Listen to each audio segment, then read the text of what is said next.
Welcome to a debate edition of the Whatever podcast, coming to you live from Santa Barbara, California.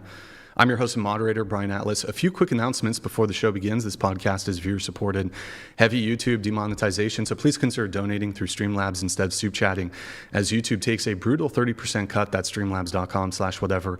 Link is in the description. We prioritize messages that are made via Streamlabs. To read a message is $199, or excuse me, not $199, $200 and up, $199 and up. We will read those in batches at various breaks throughout the debate. There will be no instant TTS, and I do ask that the audience has good discipline when it comes to the super chats and the chats. And if you want to criticize, attack the idea, not the person. Now, if you want to just tip and have 100% of your contribution go towards us, no platform fees, no cut, you can via Venmo or Cash App, whatever, pod on both. The link is in the description. We're also live on Twitch right now. Pull up another tab, go to twitch.tv/whatever, and drop us a follow in the Prime sub if you have one. Quick disclaimer, the views expressed by the guests do not necessarily reflect the views of the Whatever channel. Without further ado, I will introduce our two guests. I'm joined today by Andrew Wilson, host of The Crucible. He's a blood sports debater and political commentator. Also joining us today is Naima. She's a senior at University of Southern California. She's a political commentator and content creator. The topic today is feminism. You'll each have up to a 5-minute opening statement, and then the rest of the show will just be open conversation, possible prompt changes, and we're going to have breaks for messages from the audience. Andrew, you're going to go first with your opening statement, so please go ahead. Yeah, so my position on feminism is that it's terrible for society. As we go through this, I'll kind of flesh that view out using what I call force doctrine so that you can understand why I have that same set. But force doctrine basically just states that while feminism definitionally is the movement towards egalitarianism and equity for the removal of patriarchal systems, that feminists will always have to appeal to patriarchy in order to try to remove patriarchy, which is ironically hilarious.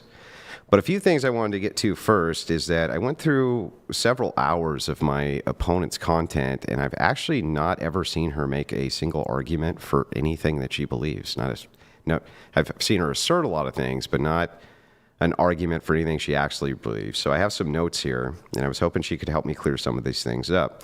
From the Surrounded September 8th, 2024 episode, she says abortion is murder. The prompt is abortion is murder and should be illegal. She asked for a viability time for 20 weeks and thinks abortion before 20 weeks is acceptable. She says the fetus is technically classified as a parasite. The fetus cannot exist outside of the womb and therefore is a parasite. The actual definitions don't support this: an organism living in, on, or with another organism in order to obtain nutrients, grow, multiply. That would be an actual definition of a parasite, or someone or something that resembles a biological parasite living off of, being dependent on, or exploring another. Fetuses can't fit that definitionally. Fetus is the same species. Biological parasites are classified as other, not the same species. Also, mutual biology. Mothers and fetus co-adapt, and mothers are actually healthier while they're pregnant, so they can't really be a parasite. Parasites are rarely temporary, and fetuses are, and none of that fits the criteria for a parasite. On our video Middle Ground, Progressives versus Moderates, and this is from January 19th, she says the prompt is, does the far left make Democrats lose elections? She said Kamala was not progressive enough, not far left enough. She talks about how women's rights are being stripped, but didn't give any examples of what those are. So I'm actually really confused about a lot of her positions, including her rematch against Charlie Kirk that happened March 5th, 2025, why DEI is unlawful. Her rebuttal to Kirk was bizarre. It just had something to do with there's no racial factor in DEI, even though Kirk gave a pretty good rebuttal for that. So I'd like her to kind of dive into what she actually believes within the paradigm of feminism.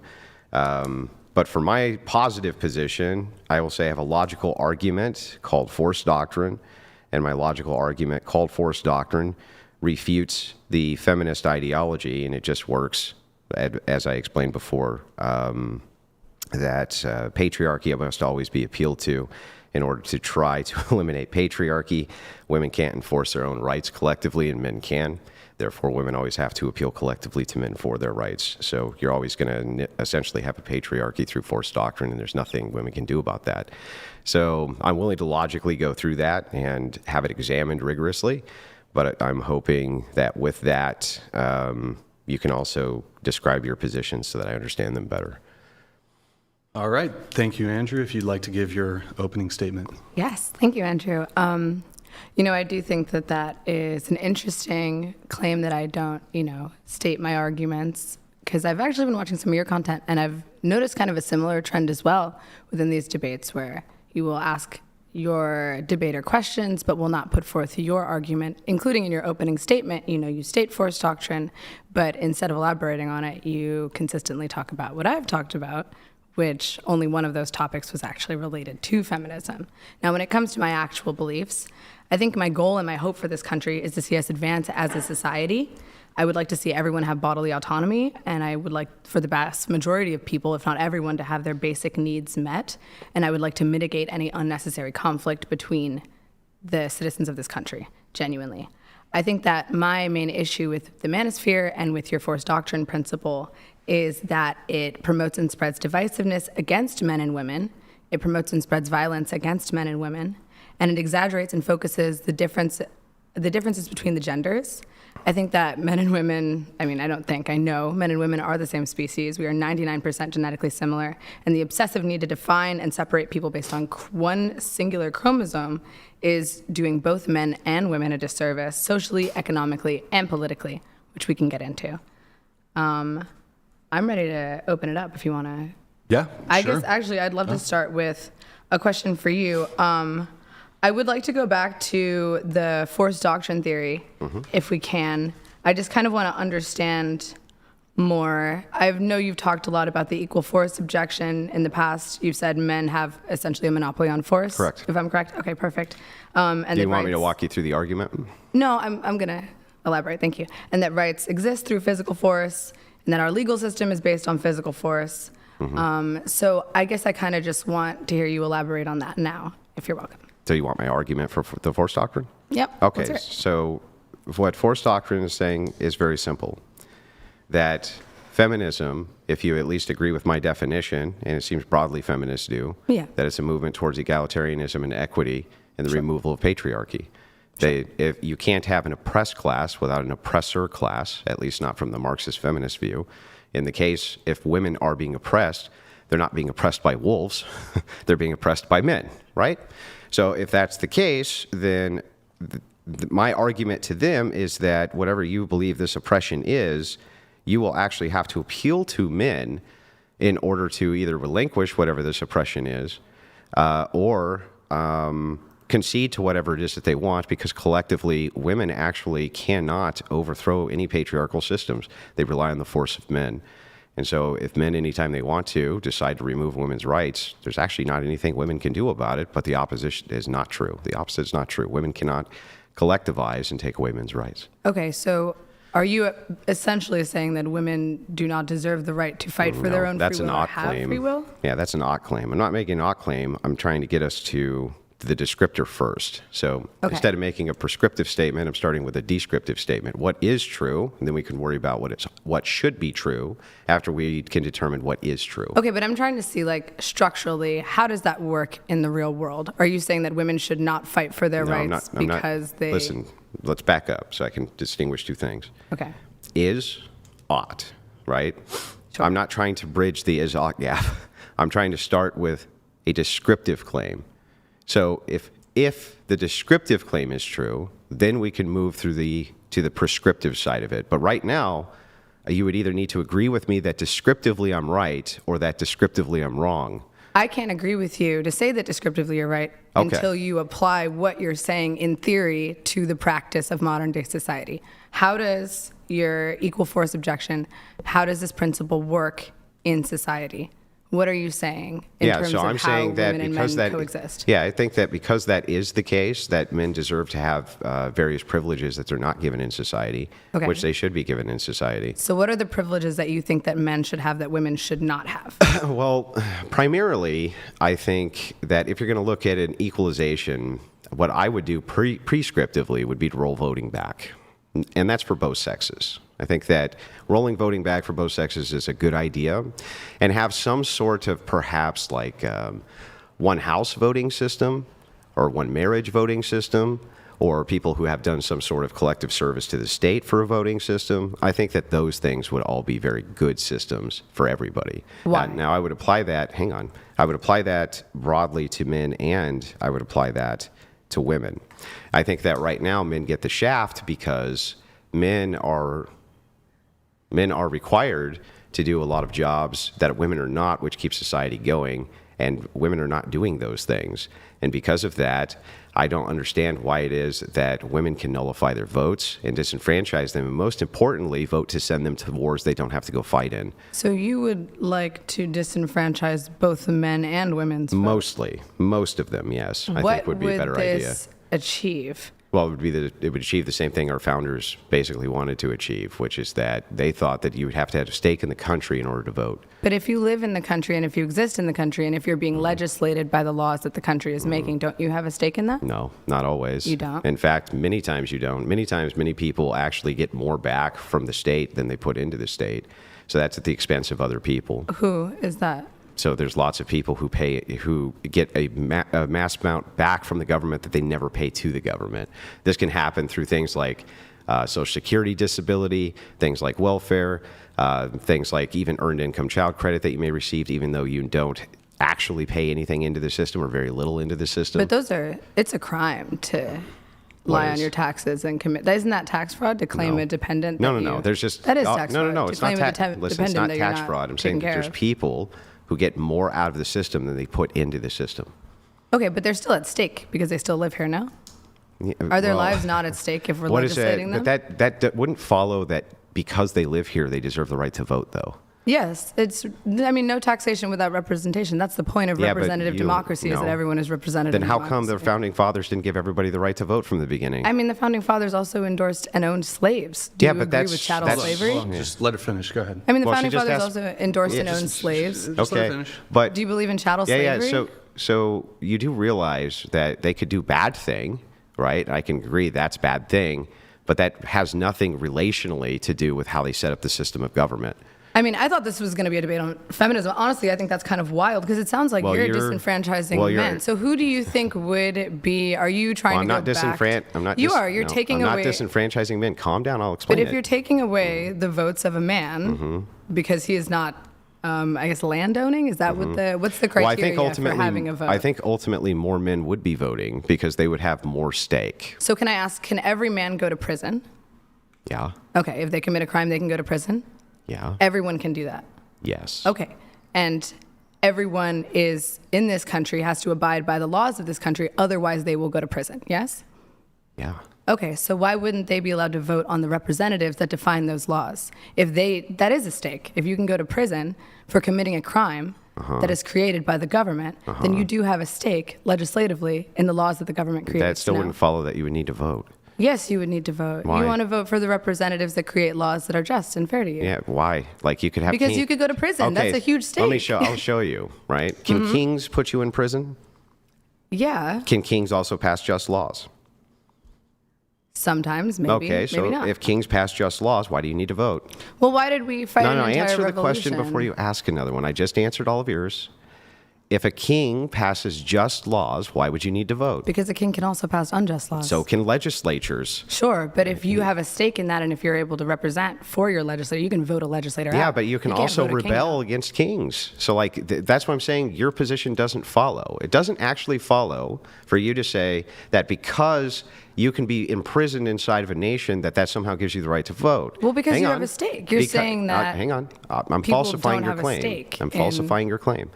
If you claim kings can make just laws, right? Yes. Then I don't understand. Why would people need to vote when kings are making just laws? Well, then why would we leave the monarchy of England? If kings can make just laws, why would we leave? Well, in that case, you had a nation apart that had a rebellion against the king. Yes, That's what was sure. going on. But kings have been rebelled against historically under certain circumstances many times. So you'd like to go back to feudalism? Like you it's not don't believe in feudalism. democracy? Well, yeah, that is No, the it would be a feudalism is under a monarchy. It would be called limited democracy, which is exactly what we had here. Do you think we had feudalism because most people couldn't vote here? We had limited democracy, and then there were like many uprisings against that limited democracy because everyone deserves there the wasn't right. uprisings really against that. The only uprising that I'm aware of in American history against America was the Civil War. The Civil War, the Civil Rights But that movement, wasn't about the first voting. feminist movement, That the wasn't second about feminist voting. movement, the Civil Rights movement, No, the no, voting rights movement. no. The All of Civil those were War about- wasn't about voting. Well, I mean, it was about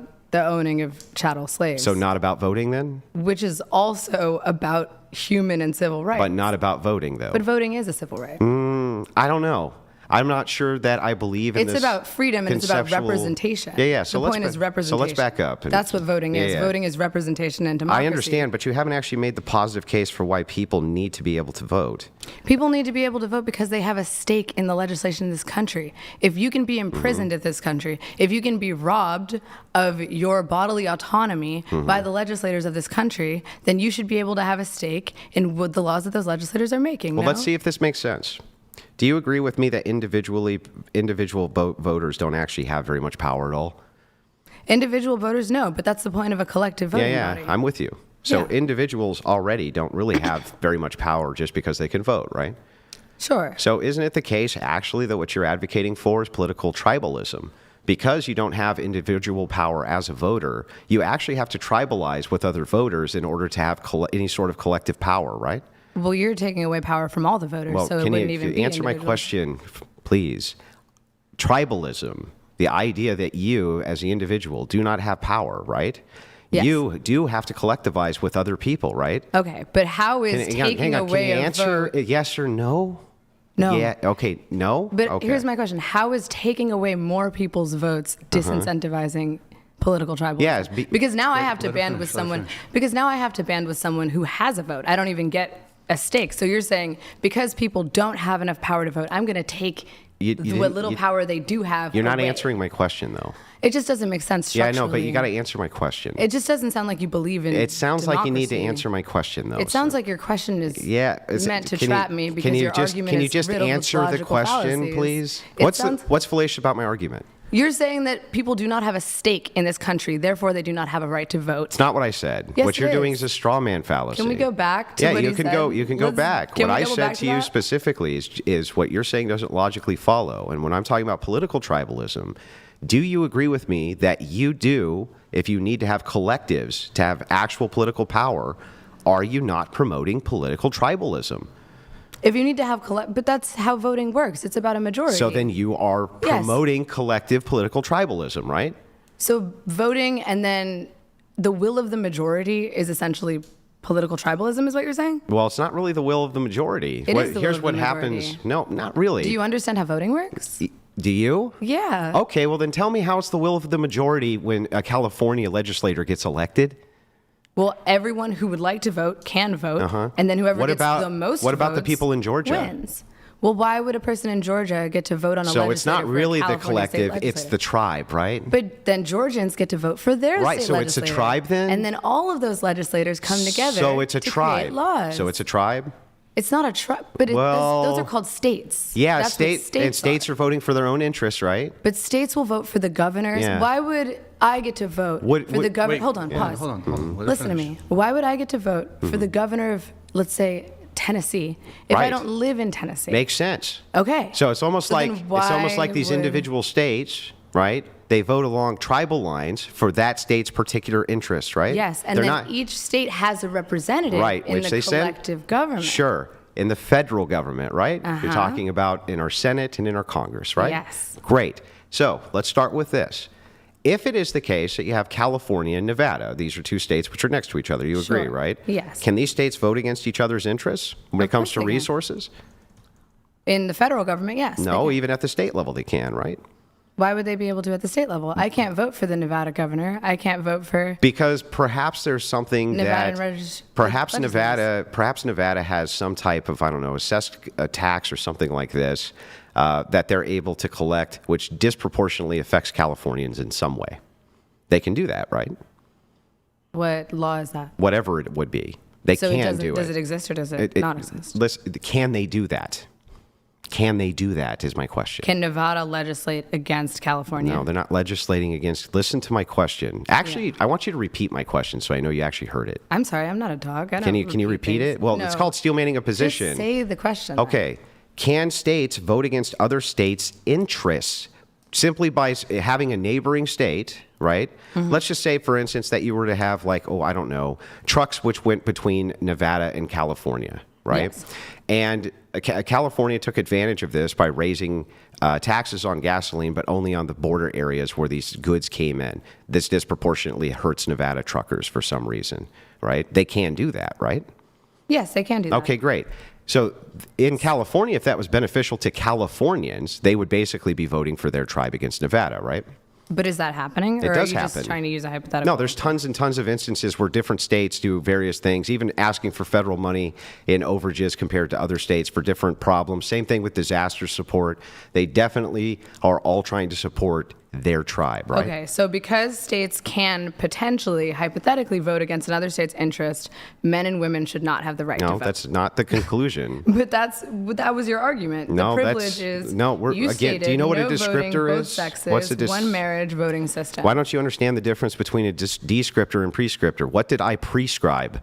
What you prescribed is one voting system, a voting system in which both men and women are disenfranchised. Yeah, what I'm doing right now is I'm giving you descriptors so we can determine if it's tribalism or not, because you said it's not tribalism to have collectivism in voting blocks, which is insane. But what you haven't been able to answer is why disenfranchising more voters is somehow solving political tribalism. Let her get to the end of the sentence, please. Well, let me explain it. Sure. The best way that I possibly can. Your worldview promotes political tribalism. So what happens is this. NGOs can go to our government and they can bribe them for voting blocks. And that's exactly what they do. Non-government organizations do this and lobbyists do this. Mm-hmm. And what they do is they raid the treasury from people like you and me so that they can bribe certain portions of the electorate in order to incentivize them to collectivize. Okay. That's why black people often vote as a monolith, for instance. They vote monolithically, up to 80-90% together, especially in national elections, because they're made certain promises out of the treasury from the electorate, usually at the expense of other forms of voters. This is 100% tribalism. So how are NGOs bribing politicians, influencing who black people as individuals choose to vote for? How do NGOs do that? I just don't understand how you're saying. I mean, I agree that NGOs should not be bribing and lobbyists shouldn't be bribing, but instead of that's what they do, though, right? Okay, but we're trying to get back to your claim that I'm in less the middle of my claim. Vote. Okay, well, I'm responding because this is a conversation. Yeah. Sure. So we're trying to get back to your claim that less people from both sexes should be able to vote. Yeah, no, that's not where we just were. That's your initial claim, Yeah, but now you're just pivoting. Where we just were was... Well, you're not letting me finish my sentence. No, if you'd because let me finish my sentence, you're we could go pivoting. back. We're talking right now about whether tribalism is descriptively true in your voting system. I understand that, but we're trying to get back to your initial claim because you have a very important claim to defend. You're trying to take votes away from the American people poorly, but let's get into it. So... NGOs bribe, lobbyists bribe, and that is impacting who and what politicians are promoting. I would agree with that statement. Would you agree with that statement? Well, not just what they're promoting, but also they are setting the precedent for laws themselves. Okay, yeah. So they actually, I would even argue back that NGOs and private think groups write the laws in which politicians most often execute, and so do bankers as well. I agree with that. So why would taking away votes from the average American and singular citizen prevent NGOs and lobbyists from having an ability to impact and predict and create laws? Yeah, so if you move to stakeholder democracy, this idea that you had to have some sort of public service or something like this, it actually collectivizes down the voting pool, which adds responsibility to the voters who can then be held accountable, which right now voters can't be. That's why it's so important. So voters can be held accountable. So you're saying how? Well, legislators will create laws that hold those voters accountable. We're How? the ones who have to follow them. Do you not have to How follow are they? the Well, laws? that's not you being held accountable. It is being held accountable. No. So right now, under tribalism, you can get laws passed which affect me, but benefit you. I can't go like hold you somehow accountable for that. But that's how a majority voting works. That's how democracy I know, works. which is why I want limited democracy where we can actually hold people because accountable. you just want to be in charge. How would I be in charge if it's stakeholder democracy? Well, you said one marriage voting system. That could be one way of doing it, yes. Okay, what are the other ways of doing that? Another good way would be public service. So whoever Perhaps does up a to public service. Perhaps up to 3 to 5 years unpaid, or Are you- military service would be good. So during this public service in which people are working 3 to 5 years unpaid, how are they paying for food and groceries and housing? Yeah, so the state would take care of that just like they do in the military. The state would take care of that like they do in the military. And how do you plan on getting that passed? What does that have to do with anything? Well, because Let's are say you I not could never trying to get it create- passed. We're arguing the ideology of this system. What does that have to do Well, with anything? What's the point in creating an ideology that will never work in How are you going to get practice? Marxism passed? You're not. So That's why it's aren't a you a bad Marxist? But you're a Marxist, right? How did you know that? Well, I don't Who know. told you That's what that? your videos seem to imply, that you believe in I Marxist ever say feminism. that I was in Marxist? Oh, I don't know. Are you a socialist? On a certain level. Okay, somewhat. how are you going to get socialist? Like, that's silly. That us making the comparison contrast between like socialism, capitalism has no bearing on whether or not I could somehow get this passed or have some plan to get it passed. Okay. I'm arguing about the ideology here. Do you want to understand my belief or do you just want to guess? Well, hang on. What does that have to? Do you know what I just said though? Well, I mean, you just called me a Marxist. do you just called me agree? a socialist, Well, but if you you're not a don't even know what I Marxist, I believe. said we're doing a comparison contrast of worldviews and ideology. If we're doing contrast worldview and ideology, it's a non sequitur to ask me, well, how are you going to get it passed? What does that have to do with anything?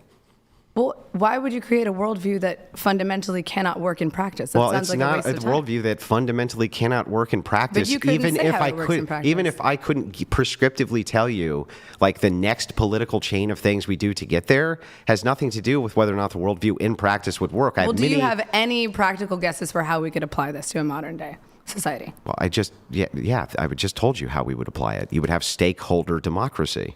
Okay, so that's just so one day we're just going to flip a switch and have that. Like, I don't understand. No, what do you mean? Okay, you could have an amendment for it. You could repeal the 19th Amendment. You could, So you want to repeal the right to vote? or just replace it. It wouldn't With- be. What I'm talking about is universal suffrage. You keep on making a conflation in terms. You think that because I say universal suffrage, that means no suffrage. I'm talking about limited suffrage. So who gets to decide who gets the right to vote? Didn't I literally just tell you who gets to decide who gets to vote? Okay, so everyone who participates in this public service gets the right to That vote. could be one way to do it. Yes. Okay, and that anyone could do that.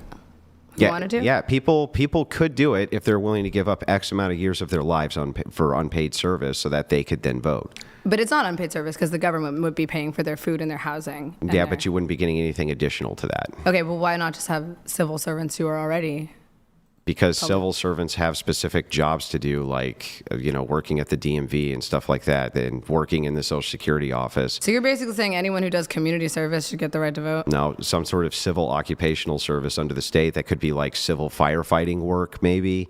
It could be civil paramedic work. It could be there's all sorts of different things you can look at for stakeholder democracy. When we've seen it applied around the world, it's been somewhat successful. And do the laws apply to everyone in the society or just the people who Yeah, choose they to still participate apply in to this everyone, democracy? yeah. Okay, so how can you create and apply a law to people who are not represented? I just don't understand. Morally, how do you justify There's it? nothing immoral about it. There's nothing immoral about No. I mean, but that's Like, kind of I like would say it's consent. more immoral. Why is it moral for an 18-year-old to nullify the vote of a 41-year-old if the 18-year-old doesn't even know what they're voting for? How's that moral? Well, because the 18-year-old is still subject to the laws of the state. Yeah, but they don't If an even know 18-year-old what they're voting for. Can an 18-year-old go to jail for 20 years? A 16-year-old can. Should they be able to vote? 16-year-olds can't go to jail. Yes, they can. 16-year-olds can go to jail for life. Should they be able to vote? I mean, no, but why? Well, why would they be not? going Why to not? jail The for- laws apply to them, though. Why would a 16-year-old be going? Hang to on, jail I don't for understand. that, Because he murdered someone. though? Okay, that's fair. I mean, if you Yeah. murder someone, that's a whole. So I don't understand. Why can't he vote? The laws apply to him. Why can't he vote? Yeah, but we all understand that. a No, 16-year-old we all understand it's not an argument. Why does a 16-year-old get to vote, even though all the laws apply to the 16-year-old? Why does he get to vote? Not all the laws apply. They start in juvenile detention, and then at 18, they get the right to So go. laws apply They to they're 16-year-olds? But you're retried at 18. So like when you laws start at apply to 16, 16-year-olds? Some laws, of course. Okay, yes. great. Why can't they vote then? So babies should get the right to vote. That's they're my a minor. question to you. That makes no sense. Exactly. So why do we limit it to 18? Well, that's the age that we've defined as being a legal adult. That's the age that we as a country have universally agreed with our right to vote is. Yeah, but what the age makes of that a legal good adult. idea? Just That's because the you age of arbitrarily. consent. That's the age Yeah, of- but just because you arbitrarily say, for instance, that because you're 18 and you're an adult, like you can't buy cigarettes, you can't buy beer, you can't rent a car, but you're an adult. And now you can vote in the So would you like to participation of lower the democracy. age of At an least adult? raise it. So you'd like to raise it. At least raise it. So you would like to universally raise the age to vote. I think that At would be a better least. idea than like not No. allowing What I anyone. said is at least do that. But the thing is, like, you're actually inconsistent here. Your whole argument is to say if laws affect people, they should have a right to vote. But we have an entire cast of people from the age 17 down who laws apply to and can't vote. And you just are like, you shrug that off like you didn't contradict yourself. I'm pretty sure it has something to do with brain development. But we've all, like, you have to have an Not fully age at developed which- till what, 25 according But how to do you have a the society studies? in which you don't have an age that someone becomes a legal I adult? agree, but why couldn't you have a society in which you had stakeholder democracy?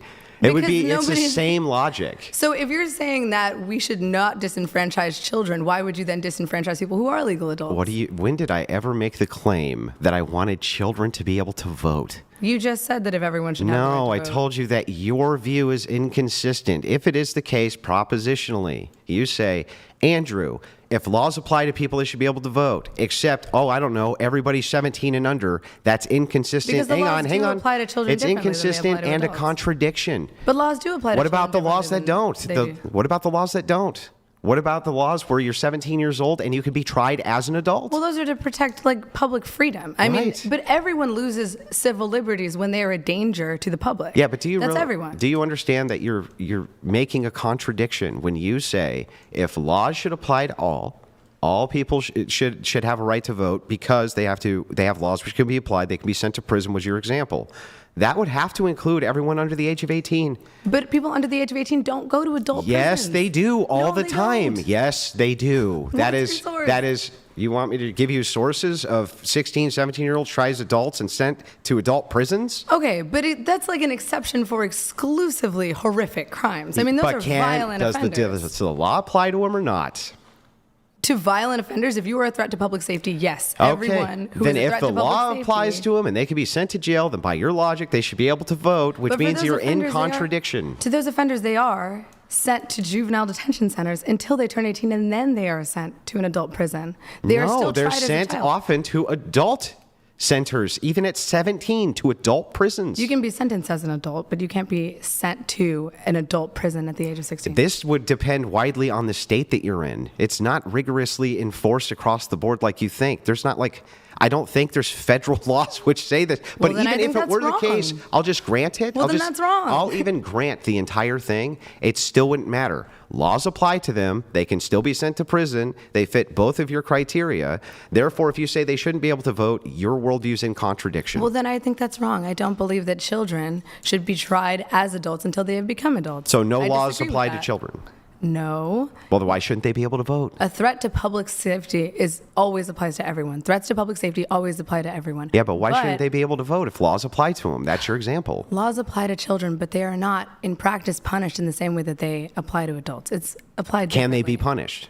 Of course they can Then be why punished. can't they vote? But you have to have some way to maintain societal control. Children aren't just allowed to do whatever the fuck they want because they're Right. kids. You need to be able to have some sort of societal control. So Yes. this would mean necessarily disenfranchising some people, wouldn't it? It would mean necessarily disenfranchising children. Yes, they're not no, adults. it would also mean disenfranchising prisoners. Do you want prisoners to vote on their right to own guns in a prison? Not their right to own guns in a prison. Well, then you're But I disenfranchising do think them. that people who were in prison and then leave prison should then have Felons? the right to vote. But they're disenfranchised currently under the law, right? No, they're not. Yes, they are. If you're a felon, you can't vote. Yes. Oh, well, once they leave, yes, I do think that that's disenfranchisement, and I think Florida just rolled that back. Yeah, for but Florida. what's wrong with disenfranchising like murderers for life? What's wrong with disenfranchisement? Well, they would be in jail for life. If No. they committed a They're murder. out of jail. They're just felons, so they can't vote. Well, I think that felons should be able to vote once they Should have felons left. be able to own guns?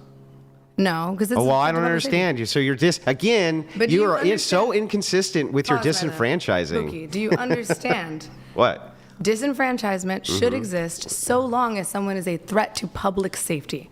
The reason why prisoners are not allowed to vote who are currently in prison is because they are a threat to public safety. 16-year-olds aren't a threat to public safety. No, but they're children. You can't allow anyone to So vote you who's a can child. arbitrarily disenfranchise people based on the fact that you think they're not capable of making good voting decisions, right? No, a child is legally different than an adult. Because they can't make You can't have good- sex with a child. Because That they would be can't statutory rape. because they can't make good decisions. No, because they're legally classified as a child. Do you not understand what Because a they child is? can't make good decisions.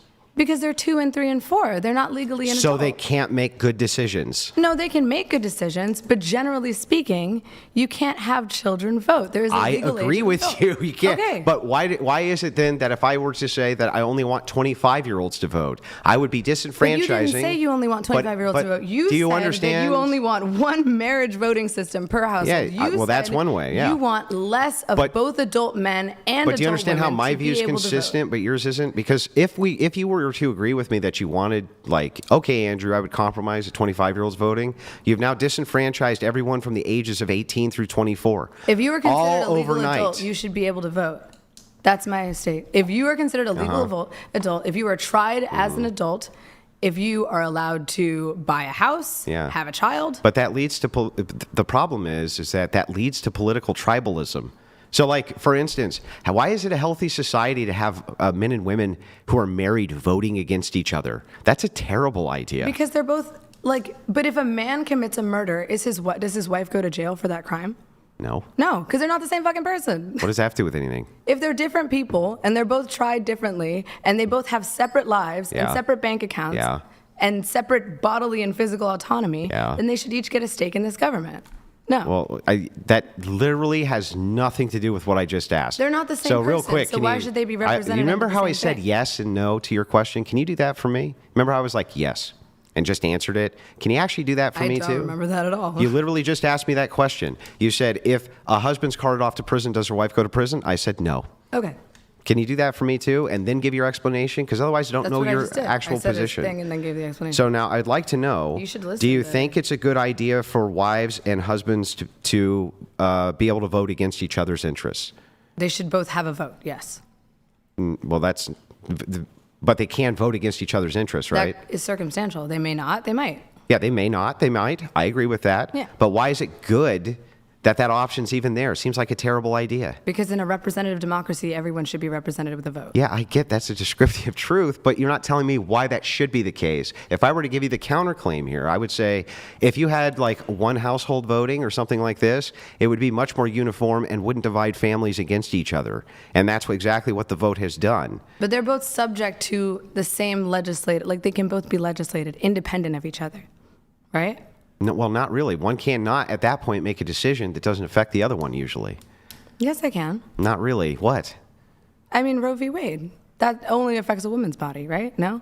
You think that if a man is married to a woman and she goes and aborts his baby, that doesn't affect him? Of course it does, but it affects him differently than his body. But that's my whole point is that everything they do in this household is going to affect each other. Sure. So you wouldn't want to promote systems But they which still are divide husbands individuals. against wives. But they're individuals, no. What does Are that they do the with same person? anything? Are they the same person or not? This is not what's in dispute. Are they the same person or not? Okay, no. Then why should they not each have an individual liberty? What if they get a Because divorce? you don't want to set up systems that divide them against each other. That's well, a then bad don't idea. Marry someone who doesn't want to vote for you, with you. But that's No, do you understand that like people's preferences change over time, and there could be various reasons in which, if you have a tribal type of mentality, like take abortion for instance. Abortion's a great one. Do you think that it's possible that women, for instance, could hold it against their husband and say things like "do this or I'll abort your child"? They could actually do that, right? yeah, hypothetically, sure. Yeah, and have that done would be that. immoral. And have done that. That would be immoral Yeah, and but, wrong. but you wouldn't say they couldn't go get the abortion, would you? But would you say a man can? But hang on. Answer the question first. What? You wouldn't say that they shouldn't be allowed to do that, though, would you? Well, if it would be disenfranchising millions of other women who aren't in that situation That's and need an can you, abortion, then yes or no, please. You wouldn't say that you would not actually say that they should not be allowed to get the abortion, right? No, I think everyone should have access to free Okay, so will. even if it were the case that a woman, right, was holding the man basically emotionally hostage with her pregnancy and said, do what I say or I'll get an abortion, right, you would not make any claim that she could or could not get that abortion, would you? I would make a claim that what she's doing is immoral, but I wouldn't make a claim that because And should one anything person is happen to a immoral. woman who does that? Yeah, What? I mean, that's blackmailing. I think It's that's a not crime. blackmail. I think on a level, it's emotional blackmail. I Yeah. think you should be able So to sue someone what for should happen? emotional Should they go to jail? I mean, maybe pay damages or a fine. A fine? Yeah. How much should the fine be? I don't know. $200? How much is an abortion? They'd be the same as an abortion. Can I ask you a question? So just Can to I get ask this you a right, well, I question? want to finish this real quick. No, can and I then we ask can you a move back. question? Well, no, you can't till I finish the inquiry. Okay, but then well, you I'm not can, going to answer your question. But then, until I but you ask can mine. inquire back. I Sure. just want to finish this inquiry, Go the for line it. of inquiry. That's all. So just to make sure I got this right, you have now said that the tribal voting does indeed pit husband against wife, has a potential to do so. Right. And I've even conceded to specific examples of where it would be in a woman's interest to vote against her husband, to have a right to do something which could be used against him later. And then said, well, the punishment should be like, oh, maybe she pays a fine if something like that happens. And how are you going to convince people that that's a better system than one household voting? That's a terrible system. Because then the leader of that household or the head of that household has control over the right and the will of every single person in that household. You're fundamentally denying people free will. They're I'm not not- allowed to. Yes, they are. Because if they're Fundamental both denying of legislated- free will, huh? Because if they're both legislated by the same government, and one of them has no say in who is elected into that government, So? but still, because you're still They still have impacted free by will. law, but you're still impacted by laws. So what? You're being impacted by laws when you're 17. They can't vote. You have a consistency Not at the issue. same extent as an 18-year-old. Not at the same They extent. as an can adult. have it to the same extent as an 18-year-old. In very rare exceptions, but you're Yeah, but they fighting on can an- then, but so you're fighting on an disenfranchising exception. people. But look at you, you're around the fringe. You're fighting on an exception. We're talking about the general population. Even right in the now. general I'm not talking about population. murderers. Yeah. I'm not talking about So serial let's start killers. with I'm not this. talking about school shooters. I don't think it's generally speaking a good idea to let 18-year-olds, 19-year-olds, 20-year-olds to vote, to disenfranchise the votes of people who are politically informed because they're being used as a leverage voting block for elitists. And that's what's actually happening. What's actually happening was what you just said. You know, NGOs and lobbyists are lobbying Congress to get various things passed. And what they do is they try to leverage the votes from a tribalist purview in order to get the things that they want, right? And 18, 19, 20, 21-year-olds are highly impressionable, right? So are 22, 23, 24, 25-year-olds highly impressionable. And one way that you could eliminate this idea that they could be gone after by the parasitic NGOs who run things is by simply limiting the ability to vote to people who have such a political interest that they actually do social service for up to 5 years so that then we can trust them with the right to vote. Okay, I have two statements. Can you let me get through them? Sure. Okay, so here's number one. I agree that lobbying generally is bad. I'm not here for NGOs. I don't think anyone really is. I mean, but the whole point of why we don't like them is because we want to be represented by our legislators fairly and accurately, and we don't want it to be in the control of a private interest group. So lobbying's bad. Yes, generally, I think that lobbyists and NGOs are not bad. good. But what I don't understand is, if that's the issue, why not ban NGOs? Why not have a platform that's standing against NGOs and lobbyists? I think that'd be something great. Yeah, so if you this did is a that, that'd be great- awesome. Yeah, so this is a great question, but here's the problem, right? Yeah. This is the leverage of tribalism and why you can't really do that. So on social issues, right? There are NGOs out there, for instance, who have a vested interest in abortions being legal, right? This goes out into the social ethos, and now we're battling over the social issue. We have become tribal, right? We've become tribal. Then you have NGOs who battle against it, let's say, this social issue. They also are making a ton of money off of the counter battle, let's say, also utilizing political tribalism. The whole idea here is divisive tribalism is what enables NGOs to begin with. They make a ton of money off of it, especially off of race hustling and DEI. So then again, why not just ban NGOs and lobbyists? Yeah, and you can't- allow everyone to still have a vote in a representative I'm giving you the democracy? descriptor. I think it's hilarious that you keep calling democracy tribalism. It leads funny to me. to tribalism, yeah.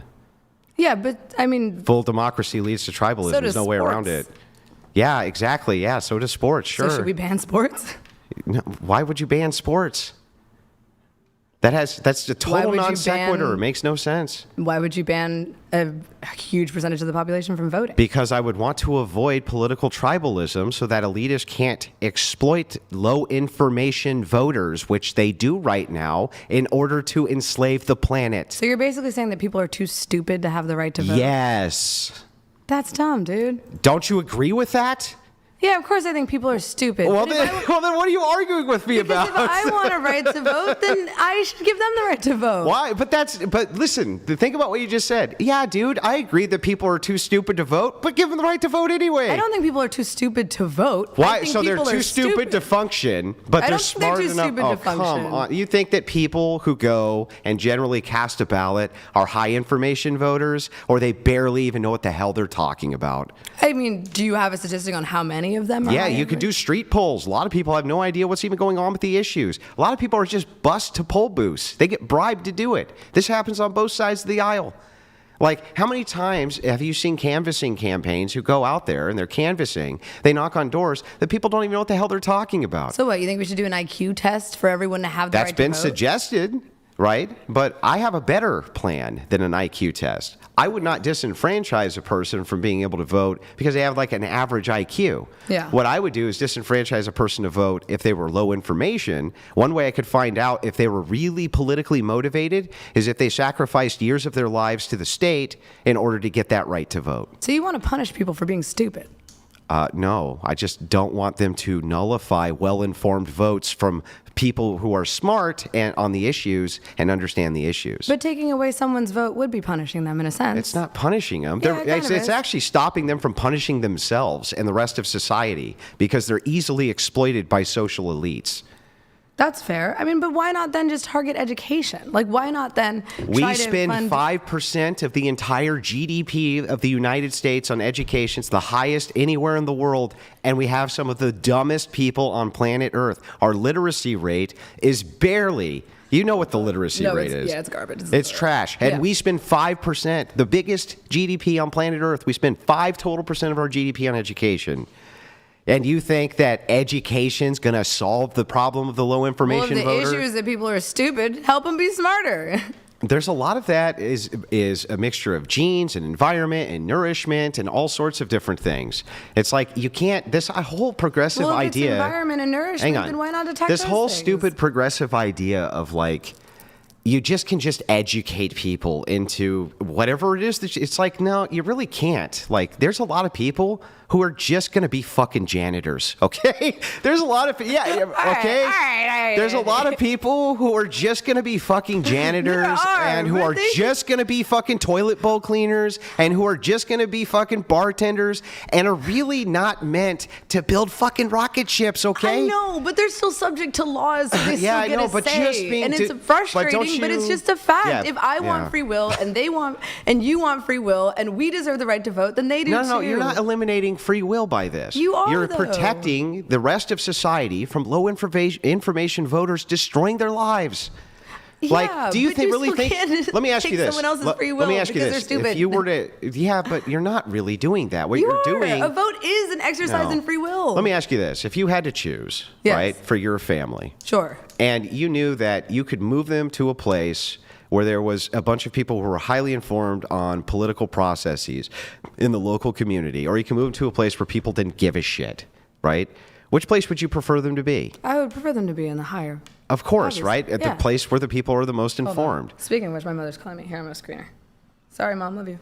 Now, if you were able to, if these people were able to cast votes and nullify all of the votes of you high information voters, right? Wouldn't it actually be better for them and for you to disenfranchise their voting so that you guys could actually vote on political and policy issues that made sense? Well, I don't think that stupid people are nullifying all of the votes of smart people. Really? Think about what you just said. Can you think about what you just... Do you think there's more stupid people or smart people? In this country, yeah, it's probably more. Okay, so you really don't think stupid people are nullifying the votes of smart people? On a certain level, yeah. Yeah. But at the same time, they still deserve free will. I can't. They rob still someone have free will. They don't, because they're still subject to the laws of the Voting country. is a privilege. If you go to Australia and you commit a crime, can you go to jail in Australia? Yeah. But you can't vote in Australia, right? Sure. So do you see how that makes no sense? Like It what does you're make saying sense, makes though. no I mean, sense. if you travel to another country and endanger people, like that's a threat. You're not to even public endangering safety. people. If you're just like drunk in public, you can be arrested. That is a threat to public safety. No. Public intoxication is Look, a threat to public that safety. doesn't mean you're going to actually do anything wrong, right? But you could. Yeah. I mean, drunken people are habitually more violent, statistically more violent. Or you could break some public ordinance, right? You could break some public ordinance you didn't know about, like you're on a beach, right? Yeah. And you're in your shorts, and it was supposed to be t-shirts and shorts, you know, something like this. Yeah, but breaking public ordinances doesn't lead to jail time. It does if you don't pay the fine. Well, then you should pay the fucking fine. Well, see what I mean, though? So you are subject to those laws, Yes. and you are subject to imprisonment based on those laws. You And if should be- that's the case, you can't vote in those countries. Okay, but you're not a citizen of that country. You're still a citizen of this country. If you were a citizen That's my of this whole country point, and you though. live here and you are subject to the Yeah. laws of this country for your entire life, from Yeah. birth to death, Yeah. you should have Why do you stake. want dumb people to disenfranchise your well-informed vote? That makes no sense. Not only that, you say that you're actually emboldening them with their free will, right? It's like, that's so silly, because ultimately, these people who are politically low information, they're so low information, you're allowing them to get taken advantage of. Of course, I don't want dumb people to disenfranchise my vote, but I don't think that the solution to that is a one marriage voting system or you have to do public service for 5 years to have a. Give me an alternative. But can't dumb people do that too? Like, couldn't a dumb person just do some fucking community service for 5 years and then get paid? I mean, like, there are dumb people in the army. Listen, I agree with you that there can be some stupid people who get through the system, but they're not going to be probably low information. You're not going to go through 5 years of civil service like that for the purpose of being able to vote and be low information, or you wouldn't do it. You have an interest. That's what the whole point is. Well, if your housing and your food is paid for, I think there are a lot of people who would be interested in that. The army. I mean, that's like exactly a The version army, of you civil have service. to take the army. You have to take an ASVAB test, and you have to score X amount of a score in order to even be placed in those things. Big dog. My boyfriend's a vet. He talks about some dumb motherfuckers in the army. Sure, there's dumb people in the army. But so they would. But be to given, qualify for certain jobs, you can't be. And for civil service or something like this, you can do intelligence tests or Okay, things so like you're that. basically saying there should be an IQ test, and only those who would like to be civil Yeah. servants If you're who pass that IQ test. Well, I should think be you allowed should to vote. probably implement an IQ test for the military too, which they do. Yeah, but people suck. I mean, but they do. Do But they they? do, unless it's in wartime and they're like, okay, well, you just need a body in here, and then they'll grab anybody off the street. But yeah, Can we ask about right now? I want to confirm that. of course. Aiden, do you do IQ tests for the military? Yeah, I'll be honest with you, man. I knew guys in the army who were like mentally. Wait, you want boyfriend reveal? Yeah. Oh, sure. Wait. Oh, go. It's okay. Yeah. Just go around that See, way. army. No, I'm playing. Yeah, there are people who are there who are dumb. That's true, but they. Here, baby, come here first. If you can, Yeah. just kind of like. I've heard of that. It's called a Crouch Cat right 5 here. waiver, right? They give them a Cat 5 I'm waiver. talking about category 5 waivers. I'm talking about. Can you just? Baby, come here. Shalom. Mm-hmm. Hi. Not shalom. In terms of like people in the army and IQ tests, like I've taken the ASVAB, it is not a very difficult test, and a lot of people get their ASVABs taken for them.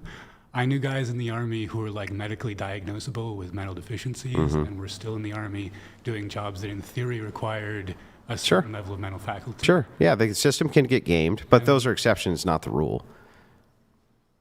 I wouldn't really go that far, to be honest with you. And then also in terms of your, You don't think the majority of people are stupid or in the army are stupid, do you? I think that there are a great number of people who join the army because they want a place to live and food, which is the system you just described, and that's pretty much independent of intelligence. They seem to be joining the army based around patriotism, the When were ability you to in the get army? paid, the ability to When do were you things in the like army that. again? What's that? When were you in the army? I was in the army for a very limited amount of time, years and years ago. How long was that very limited amount of time, if you don't mind me asking? It wasn't very long, about a year. About a year. So what happened? 'Cause Well, actually, it doesn't matter what happened. Oh, but we're talking about service, man. What about it? So you want to disenfranchise people based on military service. I actually know why most Why people would? join the What are army. you talking about? How would I disenfranchise them based on military service? No, you it said would you be the wanted to opposite. disenfranchise those If you're who requiring don't. people to serve in No, the it wouldn't military. require them to serve in the army. Literally didn't say that. I'm sorry about All right, that. baby. Yeah, I literally didn't say that. Thank you for your help. I love. disagree.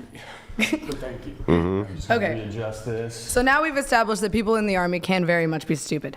So Nobody ever disputed you can have stupid people in the army. okay, so again, we're trying to go My back. question- We're trying to yeah. figure out So how let's see your if we system can't. would work Yeah, so in terms of Yeah. those who are participating in some sort of civil service. Yeah, so you would have are- some type of civil service, right? Which Okay. a person would participate in for at least 5 years. 5 years? Yes, unpaid. 5? Yes, unpaid. That's ridiculous. Why? Do you think that the person who participated in it for 5 years unpaid would really want to be politically informed by the end of that? Yeah. Maybe, maybe not. Yeah, but I mean, that's 5 years of not having, like, that's 5 years of, like, housing is paid for, food is paid Service for. guarantees citizenship. So can I ask who's paying for 5 years of millions of people participating in a civil? Well, chances would be pretty good it wouldn't be millions, or at least not hundreds of millions of people participating in such a system. So It'd be you a would very like to low limit the demographic. voting block in this country to less than, there's 430 million people in this country, and you'd like to limit it Nah, to less 330 million. than hundreds of millions? It's 330 million in the United States, I think. 336 million or something. Regardless, you would still like to limit it to, I misspoke, my bad, but you Yeah. would still like to limit it to less than, you would like to limit it to hundreds of thousands of people? Yeah. You think it's fair for hundreds of thousands of people to speak on behalf of 360 million people? Do you think it's fair right now to have 100 senators do that? No, but we still vote for the senators. Yeah, I we know, vote for but the senators. do you though. really think you're getting... They don't just hang walk on. up and say, "Hello, do you, sir, I would Do you like to think be a you're senator." really Like, getting you're voting. Wait, you think you're really getting political representation inside of a state like New York with 2 people?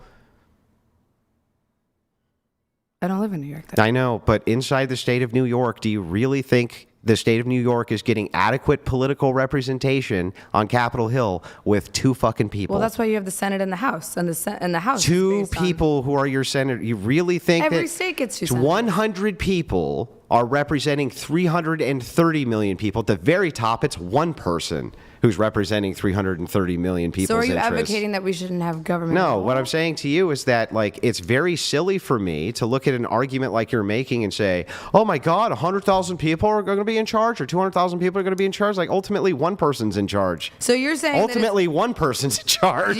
but there's still checks and balances. That 1 person isn't a king. There They don't still have would be checks and tyrannical balances with monopoly over limited all voting. Power in the guard. There's still checks and balances with limited voting.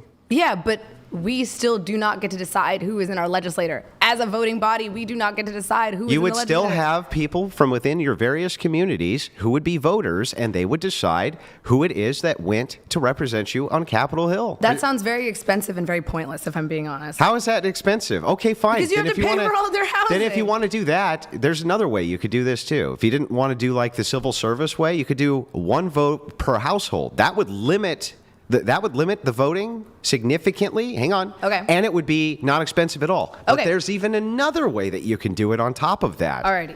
Right? But let's just start with like 1 household voting. Okay. Same thing. Let's do it. You can eliminate whatever this like perceived cost is that you have. Another thing you could do is just eliminate anybody being able to vote until they reach the same age that they could become president of the United States. Is that not 35? Mm-hmm. So you think that everyone under 35 should lose the right to vote? Why shouldn't everyone under 35 That be was the able? most boomer shit I've ever Why heard shouldn't in my everybody life. under 35 be able to be the president of the United States? Well, because they don't have the... But they're still... Why? Answer the question. Because they do not yet have the experience in politics to run an entire country. So but just yeah, because you can't exactly. run okay, Andrew. But just because you can't run an entire country doesn't mean that you should still not have the right to have 1 singular vote. It's 1 vote. What are you talking about? Yes, you can't be the president, but you are still susceptible to the laws. You can have a kid at 35. You can have a house at 35. So, Like, what does that have to do with anything? But you can't be president. below Can't be 35, president. Yeah.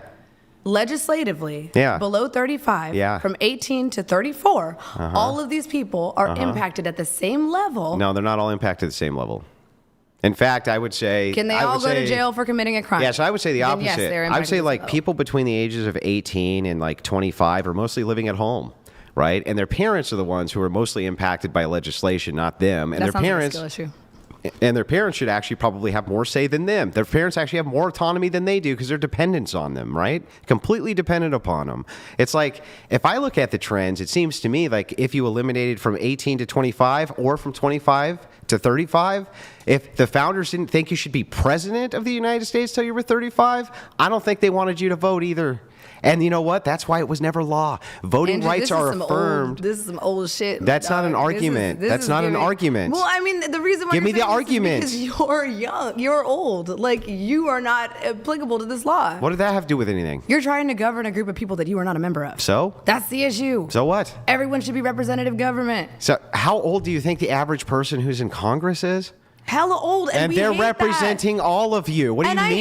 hate that. So you think that like 19-year-olds are going to be better governing than 60-year-olds? No, but I don't think an 80-year-old would be a representative government. Yeah, I'm but glad Mitch McConnell's 80-year-olds are stepping down. Too dying in old. their depends. They're not governing. What do you mean? Yes, they are. No, they're Sleepy not. Joe. Sleepy Joe, who is in his 80s, now has cancer, and he's not president because he went off the deep end. I know. You're And Trump is in his 70s, and Mitch McConnell is in his 80s. Listen, All of these people are hella old. Your presidents and congressmen are running like between the late 40s to 50s to 60s. You don't really think that replacing them with 20-year-olds is a good idea, do you? I don't think we should replace them with 20-year-olds, but Why I'd not? settle for Why a not? Wait, smooth why 40. not? Why not? Well, they'd have to be elected first. No? Yeah, I know, but even if they were, don't you think that would still probably not be the worst that wouldn't be a good idea? If they were elected through a democratic representative democracy. Don't you think they would do a I would worse not have a job problem though with that. than 40, 50, 60-year-olds would? We don't know who it is. You can't just say universally, I think a 20-year-old would be worse if they are Lord. elected democratically. Well, why do you think our founders thought that 35 years old was the minimum? I think the founders thought 35 should be the minimum because you need experience in government to be the head of the government. No which I agree experience in with. government is even required to become the president of the United States. 0. Sure. So why this age of 35? Well, because you have to have lived in this country for long enough to understand it on a basic level. Because they also thought you just didn't have the requisite experience probably in life to govern at all. That's fair. To govern the entire country, I would say that To govern someone under- anybody? No. Yeah. Really? Yeah. Really? I think so. Well, I then why mean, can't why is it that they didn't let people vote? Why do you think they didn't want people to vote? I mean, dude, they were kind of fucked up. I mean, do you really want to base all of your beliefs on the founding fathers? They owned slaves. So? So The whole world owned slaves. just because a lot of people do something doesn't mean it's right. Yeah, we were some of the first to take people out of slavery, especially the West. Pretty sure that was England. France did it second. The West, then? That's the West. England. That's not America. That's the West, which is what I said. The But do you know West. the difference? You said we were the first as in America. The no? West is what I said. I The mean, I don't West. think we're the same country as England. Sure, we're like Yeah, all but in we're the part same of the hemisphere. West, right? Yeah, Like but England. We are not run by the same government as England. Yeah, We but fought a whole but war we're about part it. of the West, and I said the West is the ones who. You can't took take us- credit for something another country did, dog.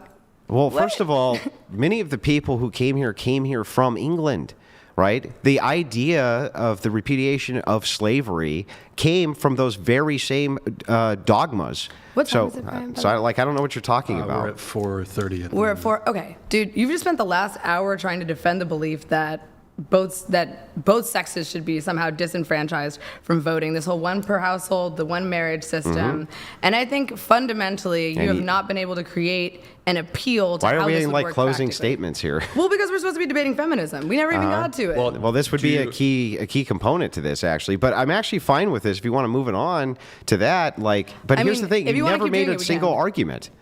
The argument is that people should be legislatively represented and allowed to vote. Yeah, in that's a an representative assertion. Democracy.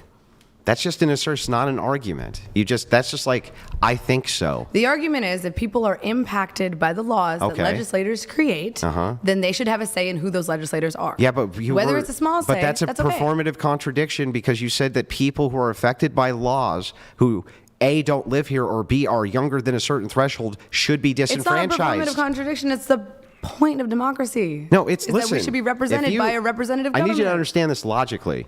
That you're performing It a doesn't make contradiction. sense logically because it's a logical fallacy. You were arguing a logical fallacy. No, what's the fallacy? The fallacy is that you're trying to essentially stop stupid people from voting by That's making not sure a that less fallacy. people That's can not a vote. logical fallacy. Well, you didn't let me finish the sentence. Okay. You're trying to stop stupid people from voting by making it so that less people can vote, which is in turn taking away the power of the voter. What's the fallacy? Well, you're trying to empower voters by taking away voters' Yeah, how power. is that a That's logical fallacy? You can't empower voters by taking away their power. How am I trying to empower voters? What I are you thought the whole talking point about? is that you're trying to combat tribalism and that you want smart people's votes and What not does that be have to do with nullified by empowering stupid voters. voters?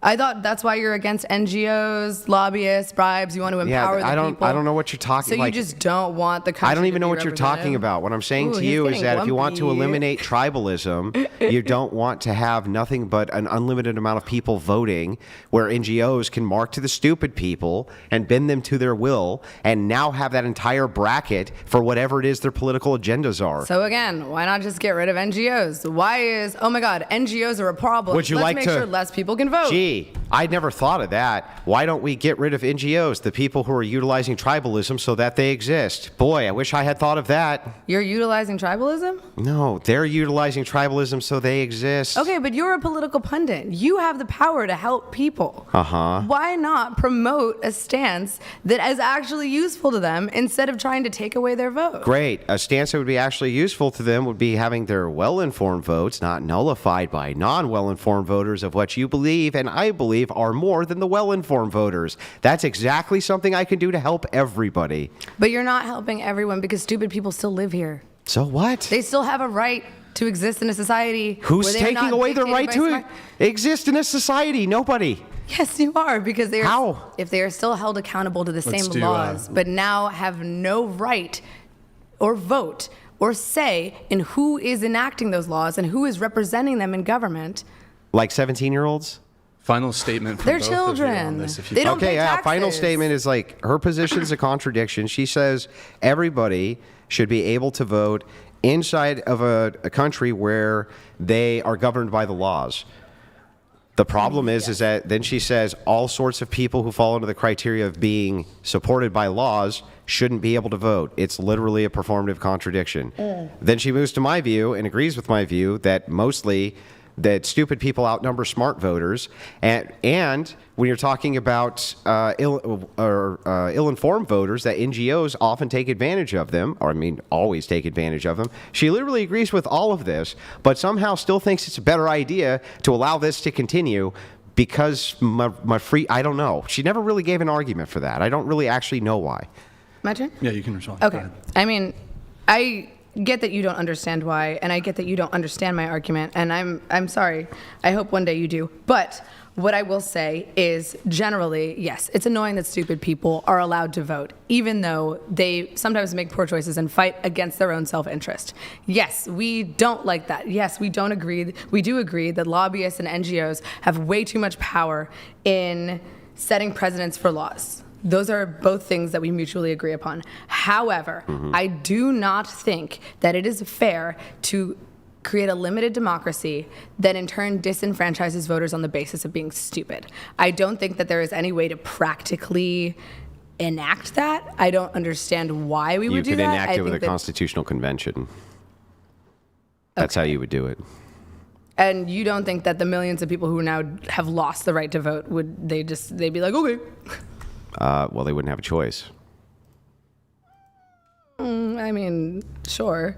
Protests, riots, there's all sorts of ways that people have fought against a government. I mean, you're basically trying to call the country's bluff on whether or not they care about having the right to vote, which I think is just stupid. I think personally it's pointless, and I think that the function of a democracy is to make sure that everyone who has to abide by these laws is represented in government. Is that flawed? Yes. That's not even But the true. way, Like, that's are you not- going to let Hold me on. finish? Did I interrupt Let's let you? her finish, then we're moving Oh, on. we're moving on. We're going to Okay. move Yeah. on. So finish your Sorry. thing, then we're going to move on. Okay, so anyway, back to my statement. Yes, this government is flawed. Yes, NGOs have too much power. Yes, it's annoying when stupid people do stupid things. But at the same time, the right to vote is a human right under a representative democracy in the United States of America. To take that away from voters is not the answer to creating a more educated voting body. Like, just genuinely, it's just not. All right, here's what we're going to do. We have a couple chats that are going to come through. Guys, if you want to interact with the stream, the show, the debaters, $200 TTS. And also, if you're enjoying the stream, kindly like the video. If you want to support Venmo, Cash App, whatever pod without these platforms taking their cut, we're also live on twitch.tv/whatever if you want to drop us a follow in the Prime sub. Also, we have some merch, shop.whatever.com, discord.gg/whatever. We have a message here from one moment here. He paid $99 to send a message? Yeah, we have this one coming in from Damn. Peacecraft. Oh, the audio's muted. Or actually, it's not muted. I'm not sure why that's not coming through. I'll just Rick read James, it. I have a bitch. question for Rick James. If you hadn't eaten breakfast this morning, how would you feel? I think that's for you. Yeah. How would you feel if you hadn't? How would you feel if you hadn't eaten breakfast this morning? I don't. Just how would I feel? Yeah. Hungry, probably. Okay. All right. And we have a message here from Jason Cassell related to the military stuff. Thank you, Jason. Jason Castle donated $200. Appreciate it. Thank you. Her boyfriend is an ASVAB waiver. You can't get someone else to take the test.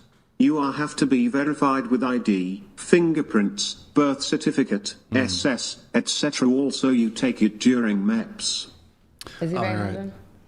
Thank you, Jason, for that message. That's how I remember it. I remember taking it during MEPS. In your singular year in the Army? How did you get off with 1 year? Well, people get hurt. Oh, well, that sucks. That's what happens. You didn't go back? We have Red Fox here. In the military, 19 years and run MEPS. All applicants take an IQ test. It is called the ASVAB, and we take significant steps to catch fraud. The armed services on average. Well, I agree that there can be stupid people who are there. I'm just saying that there are standards which are in place. That's one. And two, I remember specifically taking it when I was in MEPS. So how hard would this IQ test be for voters on your whole well, I didn't really 5-year plan? advocate for an IQ test. It would just be, you would just be looking for, like, if somebody was going to enter into service, that they had at least the IQ capacity to do it, so they weren't like mentally retarded. Well, I mean, isn't the whole point that we're trying to prevent stupid people from voting? That's your whole... No, uninformed voters from voting. Okay, so how does community service inform a voter? Well, so again, what you keep doing is conflating like 4 different things when I say here's all of our possible options. Yeah. Right?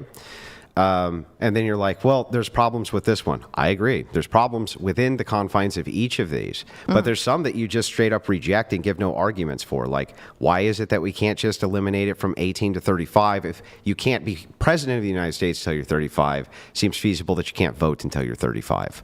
Well, if the laws still apply to you between 18 to 35. Yeah, so then your objection's not even to the system. Your objection is actually just still what your argument is, which is a contradiction. But what's to I prevent... have to Hold move on. on. Question. Okay. Pause. But what's to Okay, prevent... final thing. Can a person over 35 be an uninformed voter? Yes or no? Yes, but it's going to be way less regular than people who are younger How than are you that. proving that? Just because if we look at the people who turn out to vote, right, within these demographics, right, it's much less than in the older demographics. And when they're polled, the people in older demographics know much more about the issues than the people in the younger demographics. Really? Yeah. I don't know. My grandma gets all her news from Facebook. We have a I'm not message sure here, Manny Fresh. Question for Naima. Did I say it right? Oh my God, Naima. Okay, just question. Has she ever actually studied Plato's Ship of State? What's an actually intellectual philosophical counterpoint against this biggest issue with socialism and communism? Also, why are you dating your oppressor? What? Typical, okay. I'm good. Feminist? Let's... No response No there? thanks. Okay. I'm All right, sorry. guys, if you want to get a message in, we're going to do $200 TTS. We let a couple below the threshold just come through there.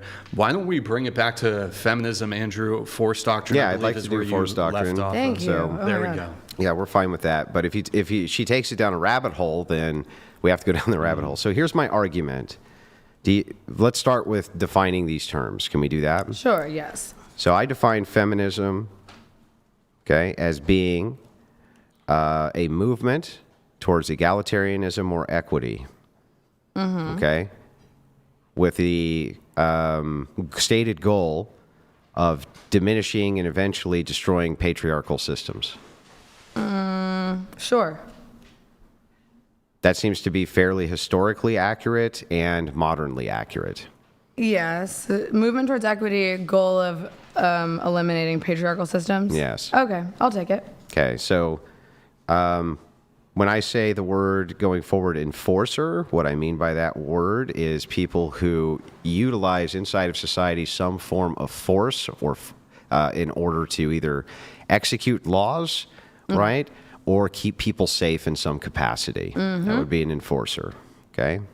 So my argument here is that men ultimately are the enforcement arm of everybody's rights, including other men's, and that women always have to appeal to other men, and so they can't actually get rid of the patriarchy, but must instead comply with the patriarchy. Okay. That's my argument. Sure. Do you want to repeat that for me just so I can take a little note? Yeah, that women, basically feminists always have to appeal to the patriarchy for rights no matter what. And so feminism isn't even possible. It's not even a possibility. Okay. Appeal to patriarchy for rights. Okay. So can I ask, do you believe that free will is a privilege? Or a right or a privilege? Do you believe free will is a right or a privilege? Does free will just mean do whatever you want? Within the extent that you're not hurting yourself or others or becoming a danger to society. Well, then, yeah, it sure sounds like you're saying it is. I'm sorry, what? Then it would be trivially true that it would have to be, if you're saying that that means you can do whatever you want unless A, B, C, and D, then it would have to be a privilege. Well, okay. So free will, as I'm defining it, is the right to do with you what you want so long as you are not infringing upon another's free will. Then it would trivially have to be a privilege. It would have to be a privilege. Like, by that logic, there would be no way around it. It would have to be a privilege. Why would it have to be a privilege? Well, because the second you do infringe on someone's whatever, right? Yeah. Do you have free will? Well, yes, to an extent. Okay, so free will with some limitations. Let's say, is free will with the limitation? Then it's not free will. Well, what do you want to call it, Andrew? I mean, I would just maybe will. Okay. Do you think that human will is a right or a privilege? I'm not trying to figure out what you mean by this. Human will. Like, do you think that rights. we as a society... How about maybe I can just do it this way? I don't believe that human beings have inherent rights. Okay. Thank you. There we go. Human beings have no inherent rights. Yeah, correct. I think instead what we call rights are actually just collective intuitions which are appealed to force, and then force enforces them. Okay, so all law... Are you trying to say that basically all laws are enforced through force, or just Yeah. generally? So all laws ultimately. All laws are enforced by force. Okay. Yeah. So if you think about this, the way that I would say is like, do you agree with me that rights themselves are a social construction? I mean, not really. So my right to own a gun is not a social construction? Yeah, but I'm talking about free will, not like human, like... you What know. is that? Well, I don't understand though. Like, you being able to act in will, I wouldn't dispute with. Like, Yes, you can. that's what I'm saying. You can take actions with your will, but when you say rights, you're saying that those are privileges absent duties. That's a Okay. right, and then a duty, right, would be essentially the opposite of what a right is, right? Yes. Okay, so these privileges that you're talking about, I think if that's what a right is, a privilege absent a duty, then they all seem like they're privileges. Okay, but like you don't think that...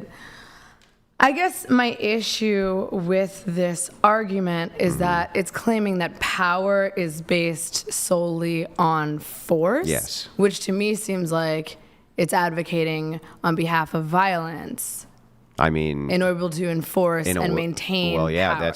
that's what force would be. Raw force would be violence. Okay. So that's what it does. Like, we advocate that police be able to use violence in order to enforce laws, right? But we would prefer that they avoid it, right? Yeah, Like but ultimately, what makes people comply? The threat of violence, right? But there are other ways to get people to comply, no? Yeah, but what if they don't? Well, I mean, yes, but I feel like that's a bit of an extreme. Like, No, it's not a bit of an extreme that people don't comply. but how does the president have power? He can't threaten violence That's against every all he single does. member. He is the commander-in-chief of the United States military. But he can't threaten and... So basically, you believe that we function in a society solely because if we don't, we will be violently hurt by the military. What? No. I believe that that all of your privileges that you have in society that you're calling rights only actually exist because of force, the idea of force and force doctrine, and that is basically 100% men who provide that. Okay, so you're kind of giving this, like, might makes right argument. Just makes, not makes right. So just might is right. No. just makes, not makes right. Right would be a prescriptive ought claim for morality. I'm making a descriptive claim, which is that descriptively might makes. So do you not believe that violence is immoral? Of course not. Depends on the circumstance. You generally just don't believe that violence is immoral. It depends on the circumstance. I mean, violence in an attempt to control others and usurp Again, their that depends on ability. the circumstance. I think there's plenty of times where you and I would agree that using violence to control others is totally acceptable. I feel like violence is necessary in self-defense and the No, you defense don't. of You think that someone else. violence is completely acceptable to control prison inmates, probably to execute certain laws and search warrants, to do all sorts of things. Violence is necessary. Again, those are both actions in self-defense or defense of others. How is that? If when two you say, inmates are fighting, when you're and you're saying trying to using break up that fight so that one of them violence doesn't die, but it's violence to that would control be- others, right? but it would be in defense of others. Yeah, but it's still to control others. It's in defense of others. Okay, though. what if those people, like inmates, don't want to be defended? So that's what we're talking about. Well, I mean, if someone is beating another person to death, I'm sure that the person If who's it's mutual dying, combat, they both want to do it. The guards then go and break it up. They're They want definitely to using die? violence for control. Not die, but fight. Okay, but if someone is beating someone else to death, and you are Yeah, using but that's violence not. to prevent See, that, then you you're see using how violence. you see how you negate the claim, so you move to the next claim. Can not two negating the people claim. be fighting and then you use violence to break that up? Yes. Okay, great. So then you can use violence to control people, and it's perfectly acceptable. It's not acceptable though because it's the reason it's acceptable is because it's in defense of another person. Those people want to fight. Who are you defending? If one of them is dying or if one of them is One very of them badly is not hurt, dying. They you are just defending. want to fight. They're not dying, but they just want to fight. Okay, sure. So two prison inmates, but again, you're using these like really, really, really stringently specific. Yeah, because if we go too broad and too general, then if we hone it down, then I can negate your stance because what you're saying doesn't actually make logical sense. But you're honing it down to a specific example that is not representative of the entire population of the United States.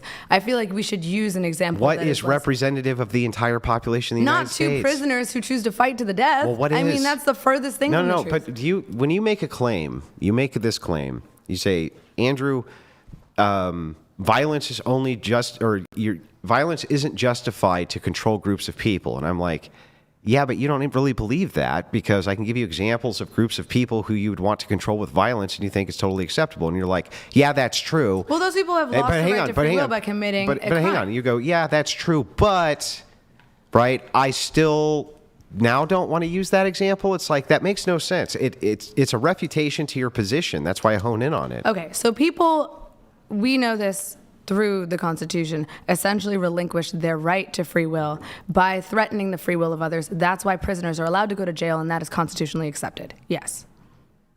Say that. Let me make sure I got that right. Say that again. People essentially relinquish their right to free will, the right to walk around and be free in society as a prisoner, because they have committed a crime that is a danger to themselves or others and threatens That's the incorrect. fabric of society. So No. why do people go to jail? Why are crimes crimes? Why are things that are bad People bad? go to jail because we force them into jail after they commit crimes, not because they're willingly going to jail for I their understand that they're crimes. not willingly going to jail, but what I'm saying is the forced relinquishment of free will in this instance is morally acceptable because they have committed a crime that threatens themselves or others. Yeah, I'm not disputing whether or not it's moral. That Yes. would make my point for me, though. So I'm not trying to talk about those who have already had their free will relinquished on the basis that they have committed a crime that threatens themselves or others.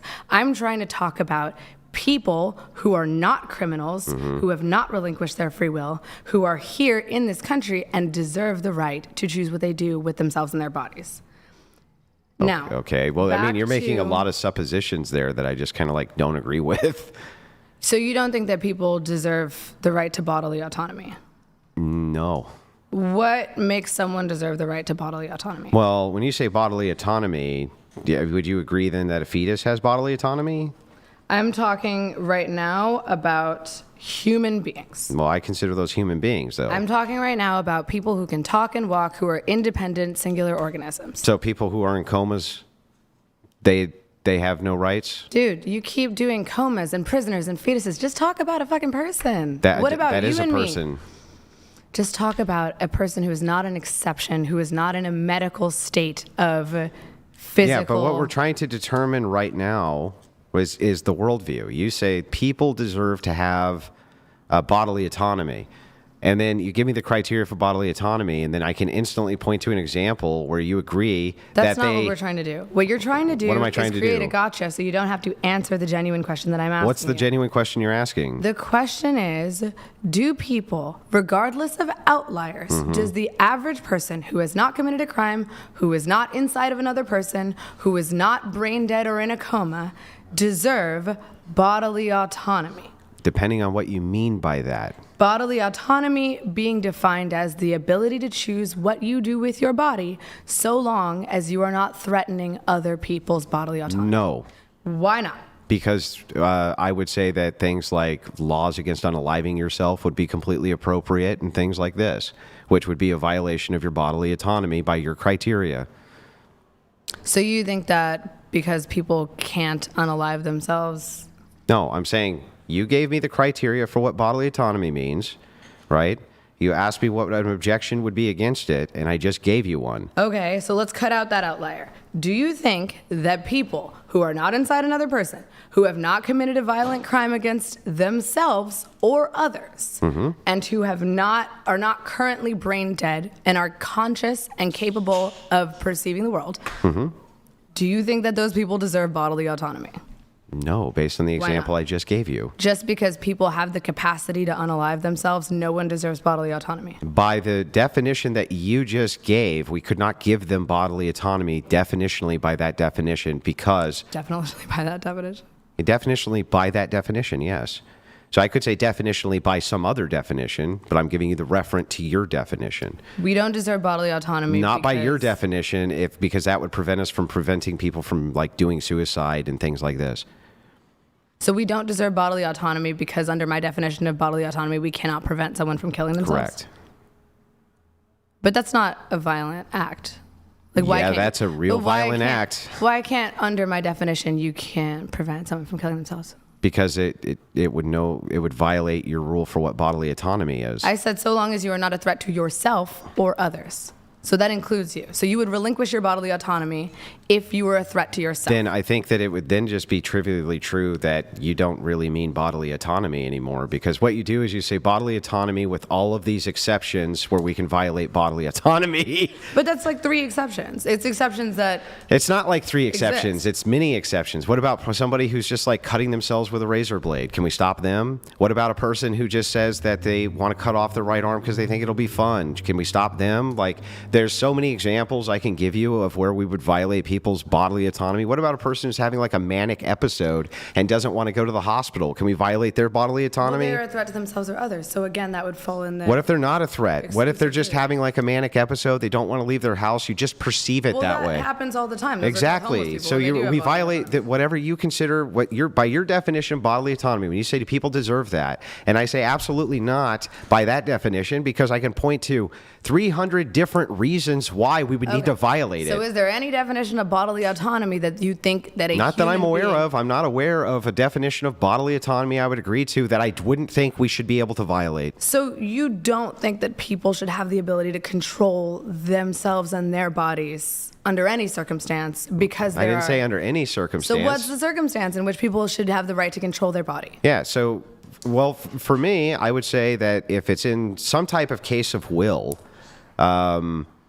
that you could do that. But I mean, ultimately, You mean I like think... free will? Yeah, no, in case of will. So I'm not sure that I believe in some universalized right for bodily autonomy. And you haven't really given me any definitional reason why I should But here. I don't understand why you don't believe in bodily autonomy. Why don't you believe in Because bodily my why don't understanding people of have what the right to bodily control themselves? autonomy is that you basically have the right to do whatever you want absent the infringement of somebody else's bodily autonomy. Yes. Yeah. Why don't you think people should Because have the right I to do think that I need to many times infringe on people's bodily autonomy for their good or societies. that? Why are you constantly infringing on other people's bodily autonomy? What are you up to? What do you mean? What you just said, I feel the need to... Yeah, well, I would use force doctrine for that, meaning voting, things so like that, when to violate when bodily are you autonomy. When are you forcing When I yourself go onto vote. others to bodily... I'm forcing my will when I go vote on other people through force doctrine. No, you're not, because they all have a vote. Great. Can I vote mean, it- not according to Okay. you, but I can vote and you can vote, right? yes. Okay, you want abortions to be legal? Yes. If I vote against that, am I voting against your bodily autonomy? Yes. Thank you. Okay. Can we move on now? No, we can't move on now. No, because we you still can't move haven't on. Okay. Well, Andrew, you still haven't explained why humans don't deserve bodily autonomy. Like, what are I you just saying? explained it to you. So then who should control people? Well, in this case, we would use groupings of laws under, from my view, it would be like Christian ethics. From your view, it would be like, I don't know, shared bizarre intuitions or whatever, where you think that, I don't know, well, I don't know where it is that you, what I believe. Stop do it. you believe in God?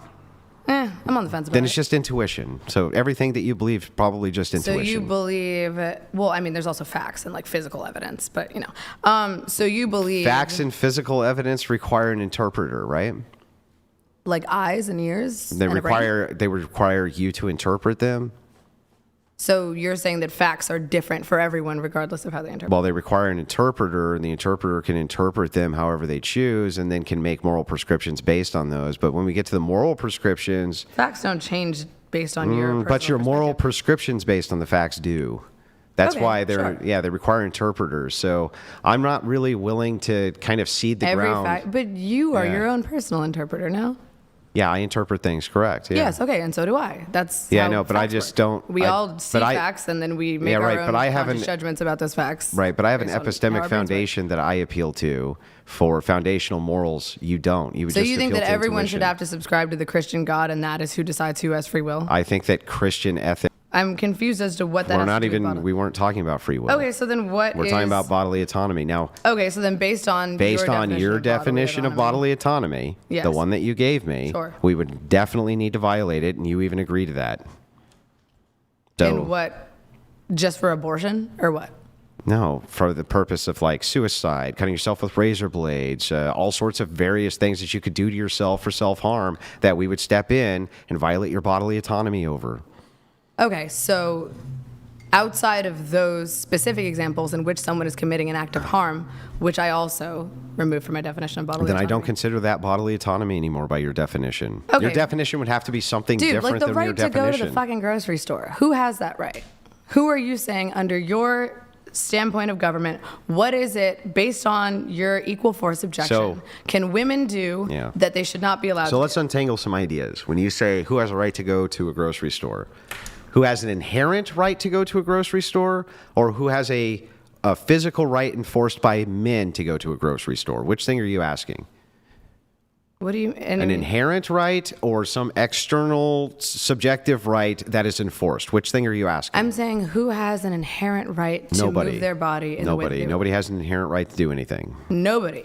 Nobody has an inherent right to do anything. So then how do we gain the physical right to go to the grocery store? Through force. Exclusively through force.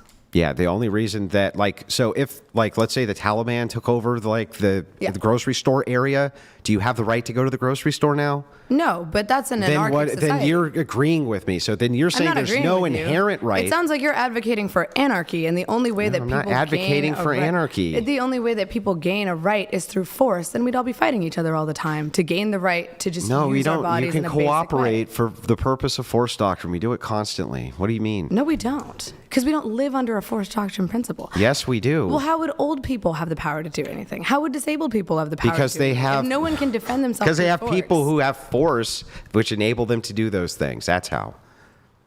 So then there is power that comes not from force. If people who do not have the power to force can utilize the strength of others on their behalf. The strength of others would be force. Okay, but how did that person at the top who doesn't have force utilize the strength of others? He's utilizing other people's force. Okay, but what is he doing to utilize their force? Because he somehow has power over them. How? He doesn't have, well, it's agreed to power. But the thing about power dynamics, which is interesting, is that if you have control over force, if that were to shift, like let's say the president said some shit that you really didn't like, and a big ass mob showed up to take him out, right?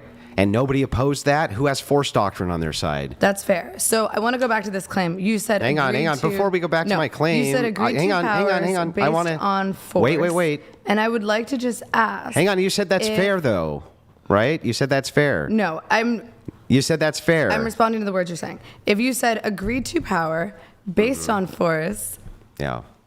and that those who are disabled are protected and their will is protected, and those who are elderly are protected and their will is If protected. there's force, yeah. then why can't you do the same thing with women? Why do women now usurp their right to protection and bodily autonomy under a There's not rights. Equal force These aren't action. rights. It's just force. Can It is a right. Can women like manipulate men to use force on their behalf? Sure, that's Yeah. happened before. Okay. Great, but they're always going to have to appeal to men's strength for force, no matter what. But I don't think society is intrinsically and implicitly governed by force. And I think advocating for that Which is part creating of society? more violence. Which part of society is not governed by force? Which part?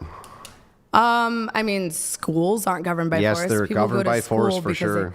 Really? So kids go to school because they're afraid they're going to get No, they're not going hurt to and school beat because they're up if afraid they they're don't going to go get hurt. But there's security guards who are around. There's police officers who are around. There's people who enable that nothing bad's going to happen to those kids. There's teachers who are there much stronger than the students to keep potential threats away from the students. All of it's governed by force. Okay, but you're talking about force for protection versus Yeah. force for the utilization and monopoly of It's all the power. same thing. It's not the same thing. Same. If you're protecting people's right to be somewhere, then that is a different use of force than But they're both force? sure. Okay, great. Then they're the same thing. Force. Sure. But Okay, why are you, just because you have a monopoly on force, what gives you the will to usurp someone's right to very basic bodily autonomy? They don't have rights. Rights are not, by your agreement, inherent. So then what's to stop a bigger, stronger man from just beating the shit out of you? And now you don't have rights. Nothing except force doctrine. That's the whole point. Then why would you want to live in a society in which everyone is like I didn't say dependent you on have to force? live in a society in which individuals can get beaten up by somebody who's next to But them. that's what force doctrine is. No, force doctrine would be like the cops would show up and beat that guy down with billy clubs, drag his ass to prison. Then he would get thrown into prison where guards would make sure he stayed there. Okay, so that's what all kind of force is appropriate through force doctrine? Well, I don't even know what that means. What are you asking? So the force and the power to, I mean, you're basically saying that women do not have the right to, I don't know because you won't define what rights are, to do really anything. Okay, because I'll tell you men again. can- What did I say a right is? A duty. I'm sorry, a privilege absent a duty, and you agreed to it 4 times. So women have no privilege Hang on, absent stop, of a duty. Stop! I because- just want to point out your lie. You said I so frustrated. you said I keep lying, or you keep lying. So When like, did I lie, Bookie? You just said I never defined privilege. No, I didn't. Yes, Oh, you yeah. literally just said that, and I defined it 4 times. You didn't say you didn't define privilege. You didn't define privilege. You defined a right. Those Oh are my God! different things. A privilege absent duty is what? A privilege absent of a duty. I'd say like free will. A right. essentially. It's Yeah. a right. I defined it multiple times. So what are you trying to say? That because women cannot defend physically their right to do things, that they do not deserve rights? Is that the point? They can't enforce their own rights. So they Okay, have to so appeal to because men. someone cannot enforce their own rights, they don't deserve rights. Well, they don't have them. But do they deserve them? Well, you're at, again, then you're moving into a different claim. So if you want to get into like what people deserve or don't deserve, right? We can get into that, but can we at least agree on the descriptor of how it works first? No. Okay. Because women, I'm trying to understand why women don't deserve rights because they cannot That's physically. a different claim. I just asked you if we could agree to the descriptor before we moved to that claim, and you said no, and then brought that claim up again. Because the claim doesn't make sense. I don't understand your claim. Okay, Make the claim, and I'm then we can literally debate it. answering all of your questions for this claim. Not well, though. Like, what are you saying? Which question? Which thing am I not answering? If women do not have a monopoly on force, cannot control their own bodies, why don't they deserve basic human rights, basic equal rights? Okay, let's try this again. It's like Okay. talking to a fucking child. Okay, do you agree with me? No. Okay. Do you agree with me? I've never seen you this pissed off. This is fucking hilarious. Oh my God. I'm not pissed off. I'm just. Yes, you are. And they No. say women are emotional. Look at him. You're the one freaking out, not me. I'm not freaking out. I think this is hilarious. For me, it's extremely frustrating talking to someone who doesn't actually sounds like an understand emotion. the words that are coming out of my You're mouth. sounding very emotional right now, Andrew. Can we go back? Would you like to get some water? Yeah, can we go back and go through If all you need of to cry, these- that's okay. Can we go back I'm through... here for you, my friend. Can we go back through these descriptors now? Sure. Okay. Alrighty. What is a You right? just want to keep defining words? What is a Fucking right? Merriam-Webster over here. What is a right from your perspective? Okay. I mean, I'm fine with your definition on those descriptors. No, but I want your definition. I'm fine with your definition of that. Then why do you keep contradicting yourself if you're fine with my definition? I'm not contradicting myself. Your claim just doesn't make sense that humans do not deserve rights specifically because they cannot physically When did I defend say them. they didn't deserve them? You just did, like I said 4 they times. don't exist inherently, right? Okay, so whether or not it doesn't exist inherently, does someone still deserve that right? Just because they cannot physically defend themselves. How do you deserve something that doesn't exist? But it does exist. Okay, so now it exists. Does it exist or not exist? I mean, do I have bodily autonomy currently? Yes. Can I go walk around my house and do what I want? Yes. So on a certain level, it does exist. Where? I mean, right here, right now. I'm here on my own free will. So because you can do this, Pissing you the fuck off. So because you can do this, you have the right to do this? I'm trying to see what extent you think women should not be allowed to do things because they cannot monopolize and control others based on do you force. understand that, like... I just don't understand practically what you want out of this. When so women can't force men. It's hard to argue with you because you don't have any understanding of philosophy at all. So when I bring these things up, That's not the issue. The issue is that your philosophy is inherently flawed. It morally doesn't make sense. Okay, I'll tell you what. Negate it. Negate the proposition. Okay, sure. With what I said before. So you're basically saying that people who utilize force to execute laws are those who have the ability to control those laws. My issue is that, and in terms of a movement towards equity or a goal of eliminating, and in terms of feminism, you're saying it's a movement towards equity with the goal of eliminating patriarchal systems. My issue is that I fundamentally do not believe that laws should be exclusively enforced to the benefit of those who have physical power. Okay. That's not a negation of force doctrine. So, like, I don't know what to... You're so philosophically illiterate that you actually don't even understand what I'm saying to you. And you're just regularly illiterate. I mean, dude, like, then just argue the claim. I did argue the claim. But it doesn't make sense. Then falsify it. Okay, just because someone can do something does not mean that they ought to do it. Okay, just so then because men descriptively... can force women to do what they want doesn't mean that they ought to. So then descriptively, do you agree with force doctrine? I mean, I believe on a blanket, I believe on a smaller level. I think that interpersonally, someone can use force if they have more force over someone. Okay, let's try this. What is force doctrine? Force doctrine is your whole thing that men have a monopoly on force and human beings have no inherent rights. All laws are enforced by force and violence is used to maintain societal regularity on a certain level. And that women have to appeal to men for their monopoly on force in order to secure their whatever needs or rights or whatever it is they want, right? That's part of force doctrine? Sure, okay, yeah, do you by agree, your definition. Then do you agree with the description? Do you agree that description is true? I already said I agreed with the description. That's why I want to argue your claim. I asked you 4 times if you agreed with the description and of I force said doctrine. I agreed with it 4 times. Well, one time I said no to piss you off, but then the other times I said yes. So you agreed with me that when it comes to force doctrine, you agree to the descriptor being true. Sure. Okay, now we can get somewhere, maybe. That's what I said. Oh my God. I mean, you never did, but okay. I did, Andrew. So now that we can get past that, now that you've agreed to force doctrine, can you tell me why men should enforce women's rights? Why men should enforce women's rights? I don't necessarily think that... I think that free will is honestly a privilege. I mean, not a privilege. I think that free will is a right. I think that everyone has the right to bodily autonomy. Then you don't agree to force doctrine. Why'd you lie to me? Why did you lie to me? You asked me if I agreed with your definition. I agree with your definition of it. I don't morally agree with it. That's what I'm saying. Well, if we don't agree with the descriptor, then we have to argue the descriptor until you either falsify the descriptor or agree with the descriptor. It can't be either or. It has to be either or. It can't be anything else. It's either true or it's false. I just want to understand your moral justification for controlling someone else's body. I'm talking on a moral basis, not that you can't physically. I understand that you can physically. I agree with the premise. That's nice, but I want you to defend why morally But I asked you acceptable. a question and you didn't answer it. Why should men enforce women's rights? Why should they? Because it is morally unacceptable to control others. It is morally impermissible. That's the opposite. You're not controlling. If you're enforcing their rights, It sounds like they're controlling you, right?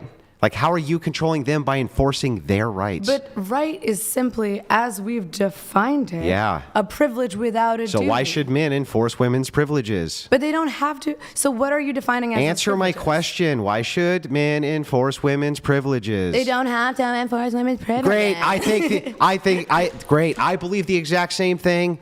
Perfect. I'm going to go have a smoke. You don't have to enforce. Oh my goodness, he's upset. He's coming back. He's just going to do a little Rage smoke quit. break. I Are you got him kidding? to You rage just agreed with my entire position. Oh shit, the misogynist rage quit. I agree with you that men should not enforce women's Well, you didn't let rights. me finish the sentence. Well, I don't really need to. You conceded the debate. No, I did not concede the debate, Andrew. You're just walking away because you're mad. Well, I'm going to go have a smoke like I do every time I do a debate. He's just taking a brief. I'll take a smoke. break. Oh, we'll have you stay at the table? Oh, I want to smoke though. That's not fair. Why does he get to smoke? You want to smoke with? Oh no. Oh, is he gonna come back? Yeah. So usually we'll just have one person take a break at a time. Yeah, sure. While we do that, I'll allow a couple chats to come through. Give me just a Oh, moment. I don't want to talk to the chat. Fuck those guys.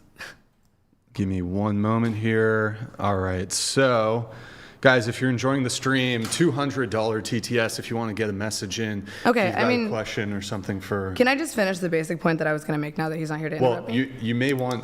I'm totally fine having you finish the point, but I think we should wait until Andrew's back so he can hear it and respond Well, to it. I'm gonna go smoke after he comes back. So then do it once you're both back at the table. Sure. So just hang tight. He's going to do a quick smoke. Then you can take a brief break. I've never seen him you so smoke. upset. You smoke cigarettes or you vape? No, cigarettes. Oh, okay. Gotcha. Okay. I've never seen him so upset. This is hilarious. I thought women were supposed to be more emotional. Well, I'll let him respond to that when he's back at the table. Guys, if you want to get a message in, streamlabs.com/whatever, $200 TTS. We have 18,000 people, 18,000 concurrent viewers at the moment. That's just on YouTube, and I think we have over 1,000 over there on Twitch. Speaking of Twitch, go to twitch.tv/whatever. Drop us a follow and a Prime sub if you have one. If you have Amazon Prime, you can link it to your Twitch. It's a quick, free, easy way to support the show every single month. Also, guys, if you're enjoying the stream and you want to see more debates, like the video. Also, I just figured I'd do this announcement now. If there's anybody watching and if you're a content creator and you're interested in doing a debate, you're welcome to DM us and we'd be happy to host the debate. The Whatever podcast is looking to host more debates, so feel free to DM us there. Also, you can support the show via Venmo and Cash App, Whatever Pod on both. Venmo, Cash App, they don't take any platform fees. So with Streamlabs, it's 3 to 4%. YouTube takes 30%. And then on top of that, if you're using the YouTube app on an Apple device, iPhone, iPad, whatever, they take 30% too. So if you were to send in a $200 super chat, they take half of that. Apple and YouTube collectively take over half of a $200 super chat. So be sure to do it through either Streamlabs or Venmo Cash App. Also, we have a Discord, discord.gg/whatever. We post behind the scenes, our stream schedule on there. And also shop.whatever.com if you'd like to get some merchandise. Some people were reporting that there were apparently, maybe they're just trolling, some video and audio issues. All you have to do, if that occurs, just refresh, reload the stream, and we'll get right back to it. So Andrew's rejoining here. Did you want to take a little quick smoke break? I should have actually just had you guys do it at the same time. That's what I said, Brian. Yeah, that's my bad. So we will continue the show. Where do I go to say? Just right out there, yeah. We will continue the stream in just a moment as soon as she returns. Reminder, guys, $200 TTS, that's streamlabs.com/whatever. We have a couple chats coming through. I'll get to those as soon as she is back. Andrew, tell the audience to like the video. Like the video. That's it. It's like talking to a toddler. That's it. Do you have a light that she could use? What? Oh shit! Sorry. Light? Do we have a light for her? Yeah, you can use my lighter. Wait, I did that one. Okay. Oh no, I don't. Oh no, I don't. Can I have yours? Andrew, your light? Oh, you need my light? Please would be nice. No, Really? really. Not gonna give me a light? No. You All got, right, I'll be back. I'll go across the street. all right, let's- fine. come I'll give you on. the damn lighter. I'm joking with you. Calm down.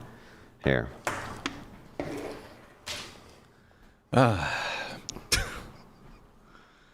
All right, guys, give us just a moment while... Revenge is mine, so saith the Lord.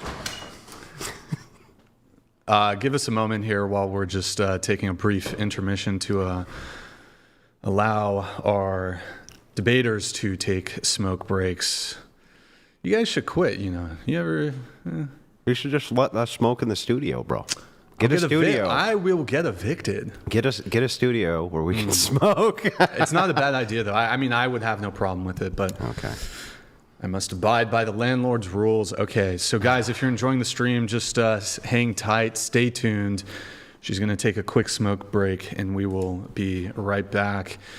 And let me see if there's anything we can get pulled up or any announcements. Speaking of which, guys, if you're enjoying the stream, we are planning to do Andrew's final show tomorrow. I'm not going to be there for that. No? Nope, I got to go back one day early. I didn't get a chance to talk to you when I got here. Okay. Yep. All right. So the DGen panel, I think, yeah, we'll have to talk about it later. Okay, we'll talk about it after the show. Let's see here. We have Tinkerton. Thank you for the gifted 5 subs. Really appreciate it. I'm going to read this one from ET. Whenever Andrew gets her on a point, she immediately tries to say he's mad because she's not smart enough to understand, or she makes up something he never said. You and your ASVAB waiver boyfriend deserve each other. Thank you for that message. Guys, our read threshold is a bit higher, but I'm just going to read a few if we have time. Once we got to the concession, though, that men shouldn't enforce women's privilege, there we go. We got our OC claim. That was it. Done. So great. She agrees with me. That's the end of that. Done. I'm going to thank Laura for the $5 on Cash App. Rachel, thank for the 20 on Venmo. Brian, thank for the 50 on Venmo. And Justin, thank for the 10 on Cash App. Thank you guys. Venmo, Cash App, whatever pod, if you want 100% of your contribution to go towards the show. Since we have some high viewership, I'd like to remind you guys our stream schedule. We do our dating talk episodes Sundays, 5 p.m. Pacific. And in addition to that... Also, subscribe to The Crucible. Do it immediately. Hurry up. Faster. Hurry up. You're not over there subscribing quick enough. Or sending in the super chats. We need all the super... Where's all the super chats? I was told there's like 18,000 live watching. Yeah, there's, the viewership's declining here just because we're taking a brief intermission. But there's currently, there's just under 18,000 concurrent viewers. You know what? While I need to make an appeal to the viewers and audience here really quick, I've been having a lot of issues with my X account lately. If anybody has a connection over there at Twitter, at X, I've been trying to get it fixed. It's been going on like 7 weeks now. An issue with my X account. I've tried to reach out to support, no responses. So if somebody has, you're gonna, in order for this to be fixed, I'm gonna need to get in touch with somebody who has a connection or even works there at X, at Twitter, who can help me out. So you can DM me at whatever on Instagram. You can email me, brian@whatever.com, BRIAN @whatever.com if you're able to assist. We got some super chats here that we'll read. She had to appeal to Andrew's force possession just to light her cig. There it is. Cool. Thank you, Brian S. Fucking Appreciate patriarchy's it. hoarding all the resources. Thank you, guys. Guys, if you're enjoying the stream, like the video. There's 17,000 people watching. Guys, just hit the like video really quick if you want to see more debates. We're trying to do more of these, so if you like this, you want to see more of them, hit the like video, or hit the like button, excuse me. And like I said, if anybody's watching and you'd like to do a debate, hopefully, we're going to want to select from people who've done at least some debates or do content creation so we can vet you a little bit. But we are looking to host more debates. So if you're make interested sure in that, she doesn't steal your lighter. and specifically, we're looking for debate opponents for Andrew Wilson here. If you're a feminist, if you're liberal, if you're a Democrat, if you disagree with Andrew Wilson here on something, we'd love to schedule more. If you're interested in debating Andrew, feel free to. And you disagree with him, you're a feminist, liberal, or whatever, send me a DM on Instagram at whatever, and we can try to arrange for that. Especially feminists. Like some of their actual champions, because they have way better champions than this. Can you check on her, please? We have Chef. I have a connection at X. Just kidding, man. Sorry, LOL. Andrew, make sure she doesn't steal your lighter. I'll get the lighter back. Thank you for that. I do appreciate it. Here, Mary, pull up. Oh wait, we can't pull up Discord. Never mind. One of our monitors bugged out right before the show. Of course. Guys, if you're enjoying the stream, twitch.tv/whatever, drop us a follow and a Prime sub if you have one. It's a quick, very easy way to support the show. And also, I think it's been a couple minutes since we last got a Prime sub, so check if you have a Prime sub available. If you have Amazon Prime, you just link it up, super quick and easy way to support the show. All right. Let me see here. Andrew, are there any, I think we should try to get back to kind of the main topic. Well, we've been discussing it, but are there any other topips you'd like to hit on? Yeah, I'd like to move into feminism now. Okay. I stood up to her internal critique, and now it's time for her to stand up to mine. Okay, got it. So we'll do feminism. So forced doctrine, she did an internal critique. She agreed with forced doctrine ultimately. So now I'd like... Here we go. All right. Thank you for the lights. That was a little very harsh. I did not mean... The table is very slick. Oh, wait. I'm going to refill my water. Mary, can you do it for her? Oh, actually, no. She has one there. Never mind. Oh, wait. No, labels. I can't open this, actually. I'll do it. Forced doctrine. There it is. See? Right there. Mm-hmm. There you go. Thank you, Of sir. course. Forced doctrine applies to pickle jars as well. My cat's name is Pick. We'll do a pickle jar pop if somebody sends in. Are we opening pickle jar? Although Yeah, I am an exceptionally physically weak woman. I don't know. You look pretty. Do you lift or? You're funny. I don't know. All of 98 pounds. We'll do a pickle jar challenge. If somebody sends in a $1,000 TTS, we'll order a pickle jar to the studio and we'll see. I gotta get a pump going though. I'm gonna let a couple messages come through here really quick. Okay. We have Wizard. He says, "What can women joking?" Oh no. Okay. Women do without men enforcing their rights. If men collectively remove any right from women, who can put them back? Remember, no men on your side. P.S. Forced doctrine is a man and men. Mm-hmm. Okay. Okay. A couple more chats here really quick, then we'll get right back to it. Someone looks like they bought a hoodie and a t-shirt on our merch shop, shop.whatever.com if you want to get yourself some merchandise. We have Pasty George here. Oh, Jesus. Pasty George donated $200. They might roast you a little bit, just warning you. This But weird, you seem like you have awkward-looking female with tough skin, shite thick locks skin. on her head is a troll and argues in bad faith. I understand Andrew's frustration because he is debating with a mentally handicapped person. I actually would love to respond to that. So if I'm being completely honest with you, Andrew, I've been watching a few of your debates, and I've noticed that you like to troll women.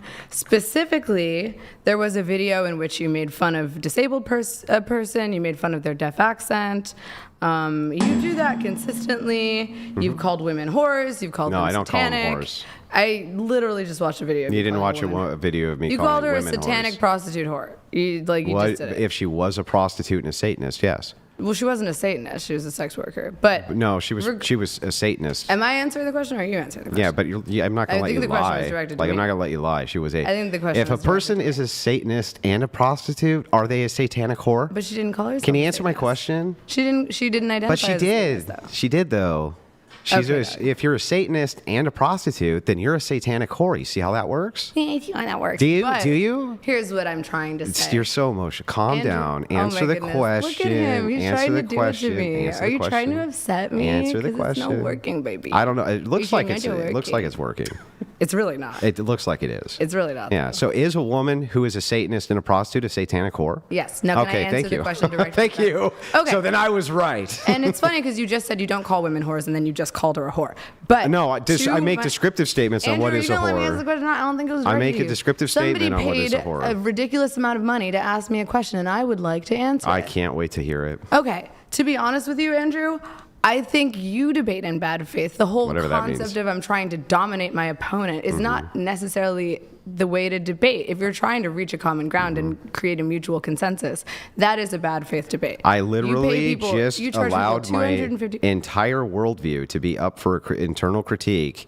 I didn't even push back once, and you still came to my conclusion without me pushing back at all. I'm not That at is your the conclusion. epitome of good faith. We haven't gotten to your conclusion, Andrew. We did. You We agreed didn't. that men have no obligation to enforce male privilege after saying you descriptively agree with force doctrine. But men also That's have it. no- Done. Okay, but men also have no obligation to enforce their own rights. Great.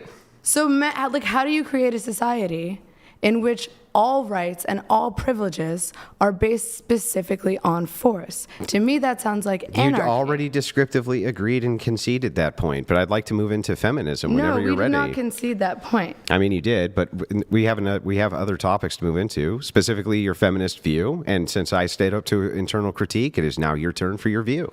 Okie dokie. I just don't think it's morally correct to say you do not deserve rights unless you can Great. What do physically you fight base for your them. morality on? I base my morality on like basic concepts of ethics, Kantian morality, Rousseau's philosophy of ethics. I think that So, Kantian ethics, you're a universalist ethicist, you're a deontologist? no, I wouldn't say. Honestly, I feel like neither consequentialism nor deontological ethics like fully encapsulate. So, you're a threshold deontologist? I don't know. I think there's merit to both arguments. Okay, so what do you But base if your we would morality like on? to- I think I base my morality on physically how you are impacting other people. If you are hurting That would be others, consequences. Sure, but intent does play kind of a part in consequences. That would be consequences as well. So if I have the intent to do good things and bad things happen to you, you'd say I shouldn't be doing those good things to you, right? No, that's why I'm saying I think that there's a gray area between consequentialism and deontological. So threshold deontology. So, Sure. Okay, great. So you're a threshold deontologist. Can you tell me what you base that on other than your own personal perspective? Do you not believe that it's immoral It's to not hurt my other turn to people? answer questions. It's your turn for the internal critique. Do you I not just believe it? Well, I believe answer- it's immoral to hurt other people. It is inherently wrong to hurt others. And What that's- makes it inherently wrong? Well, hurting other people is not. You think that's good? That's just you making the claim and then it's called question begging. It's a question begging fallacy. When You're question When begging. I You say, continue to add do you even know questions what and question questions and begging questions. means? What does it mean? Oh my God, Andrew. What does it mean? You're trying to catch me in a logical What does fallacy. it by mean? I'm answering. You're trying to catch me in a logical fallacy. That's by not asking me answering. to- What does it mean? Question begging. You're trying to catch what your does opponent. it mean? It doesn't mean you're trying to catch your opponent. That's not what question begging Not- means. Will you let me finish? Yeah. Okay. What's it mean? You're trying to catch your opponent in a logical fallacy by asking them questions that inherently create a dissonance. What the fuck are you talking about? That is not what the question begging fallacy is. So then how do you define it? It's not a definitional thing. It's a fallacious thing. When I ask you, is this inherent? You say, listen, it's inherent because it's inherent. It's inherent because it's inherent. That's not what I said. Great. What makes it inherent? What makes your morals inherent? What makes not hurting somebody else being bad inherent? You don't think that hurting other people That's is bad? asking me a question, not answering it. What makes hurting other people bad inherent? Inherently, you are denying them the right to their bodily autonomy. Yeah, but what makes that bad? It's bad because it's hurting them. Hurting Yeah, someone but is what physically makes bad. that bad? You don't think that hurting something That's someone's asking bad? me a question, not answering it. It's bad because it's immoral. It's bad because it's bad. Now you have done a circular, fallacious argument. Sure. What is bad? This thing over here that's bad. What makes it bad? The fact that it's bad. Why is it bad? Because it's bad?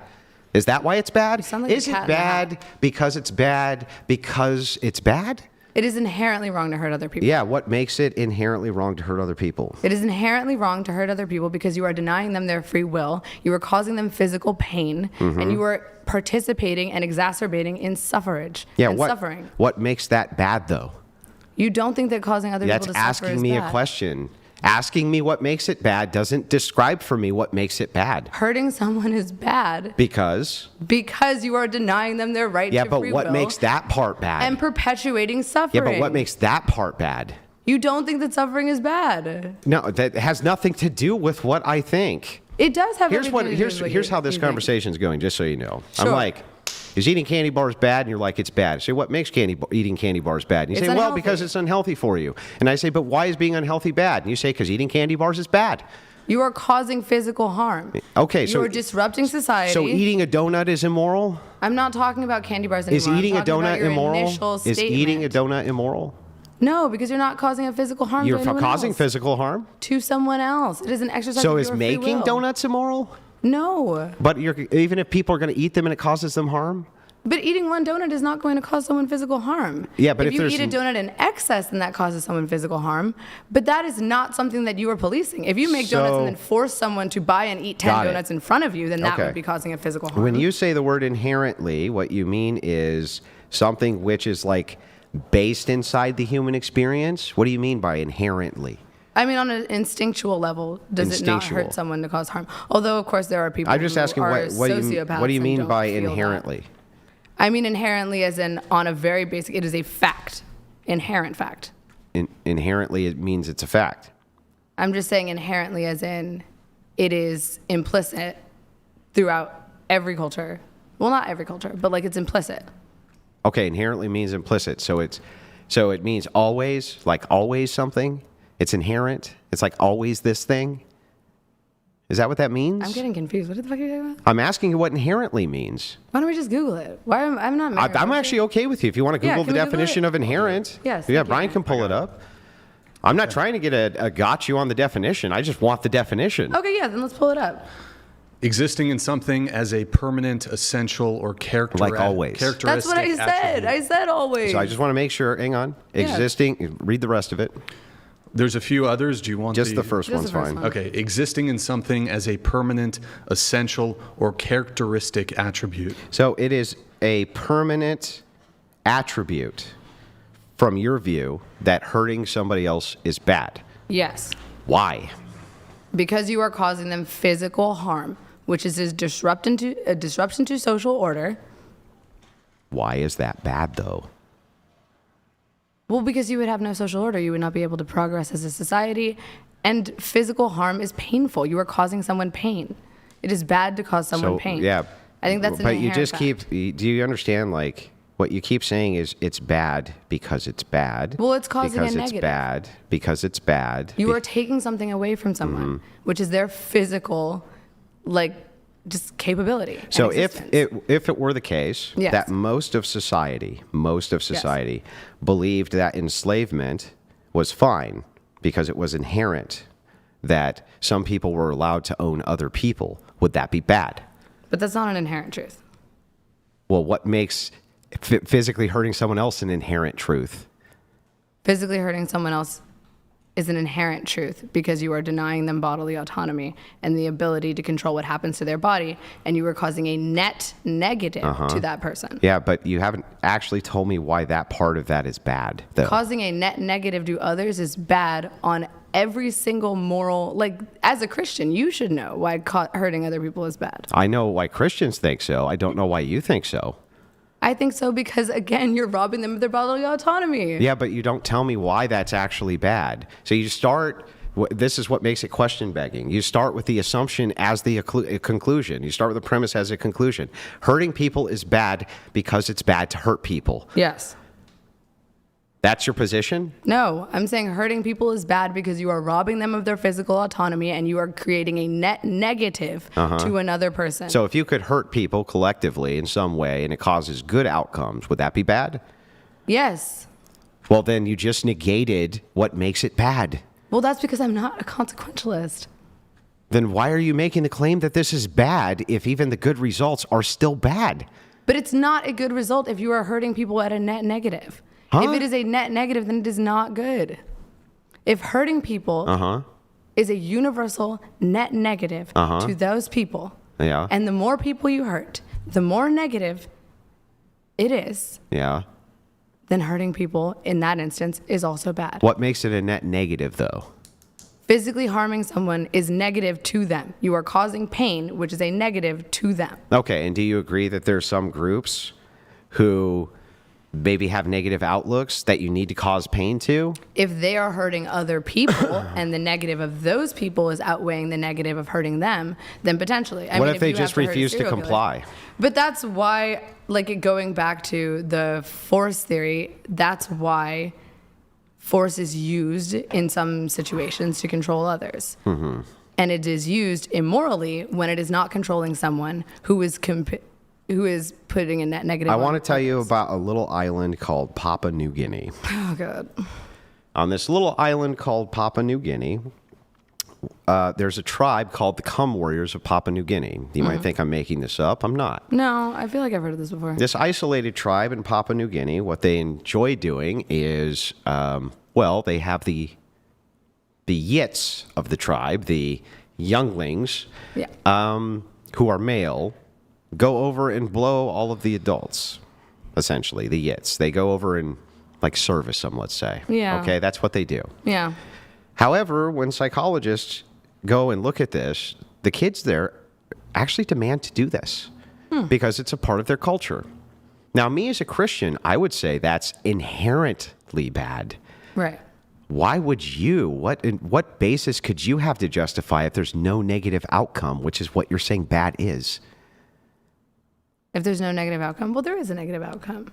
They are Pedophilia demanding to do it. Yeah, but psychologically, pedophilia does have an inherently negative outcome. Well, on children. PDF. Even if Let's say PDF. Oh, right. Sorry. But on top of that, right, even when you say that, the psychologist said that they were demanding to do this. It's part of their cultural right. They're demanding it. They don't want to not be adults in the culture. Me as a Christian, I would go in there and put an end to that fucking shit in 1 second. I would bring my military in there and I would kick them on the fucking ground and I'd take those kids out of there and I'd be like, fuck that. A tribe like that doesn't even deserve to exist. That's what I would do. Okay. Okay? But from your perspective, why is that bad? From If my there's no perspective- psychological damage, they're demanding to do it. Why is that bad? Yeah, I don't really know, honestly. I'll concede that one.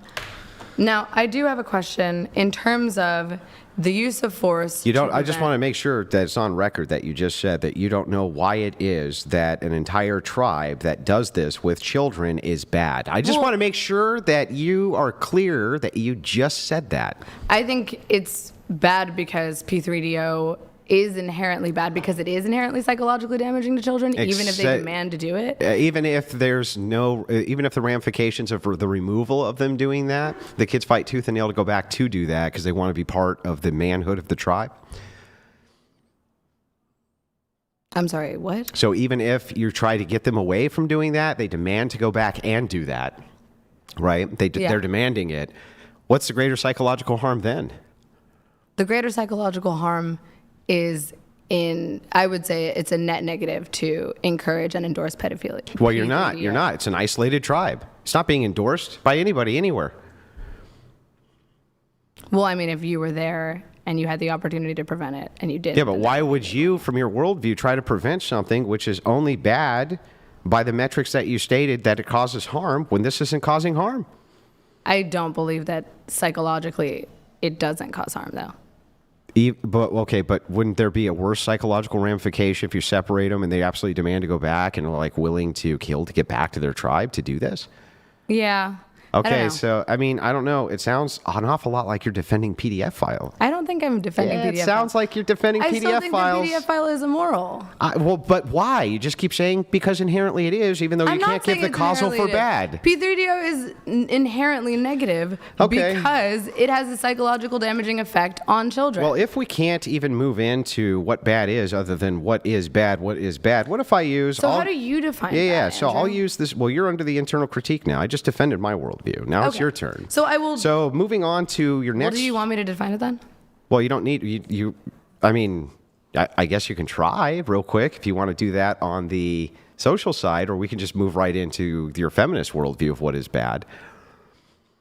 What would be the difference between a feminist Well, worldview I'm trying to make the determination then, if it is the case that all I have to do is prove to you that feminism has caused negative outcomes, then you would concede that feminism's bad, right? But feminism hasn't caused negative outcomes. But if I could demonstrate that it has, then you would concede it was bad. But it hasn't. But if I could demonstrate that, you would have to concede it's bad, right? Well, you can't. But if I could? You can't. But if I could, would you concede it was bad? I want to hear your definition of what is bad, though. Why would my definition of bad have anything to do Because with what I your think definition of throughout bad this is? entire debate, you have been advocating against the free will and the bodily autonomy of a significant group of people. My whole you view. wanted, hold on, pause. You want to disenfranchise voters. My whole view you was want to already disenfranchise up women, for internal you want to critique, disenfranchise- and I gave you the entire internal critique of my argument of force doctrine for an hour and a half, and now it's my turn for the internal It was not critique. an internal critique of the argument of force doctrine for an hour and a half. Let's calm down. What do you know? What time it is? Yeah, it's about to be 5:45 around. Yeah, so it was about an hour and a half. So here's the thing, right? When we get into feminism itself, if I can demonstrate to you that the outcomes of feminism have been bad, will you concede that it's bad? If I could. If you can demonstrate that the outcome of feminism is bad, how would you, under the force doctrine, then that would be saying that Has nothing to do with my view. No, let's You're pause now that. under internal critique. I'm saying that under the force doctrine, the only way to remove feminism would be through force. If we can both agree, That's not the only way to remove feminism. really, but I thought all power comes through force. So then what? how would you remove power from The women? fundamental building blocks of power would still be there, but it would not be the only way to remove feminism. So you believe that there are other ways to fundamentally have and consolidate power besides force? Well, it's not just a matter of power, though, right? So, But that is what this the is point of this feminism is the is, big is to problem. create Is like you equity don't and even power. understand what's being said. But here's the thing. Back to this Yes. on feminism. Do you agree with me that feminism has not kept its promise of protecting women?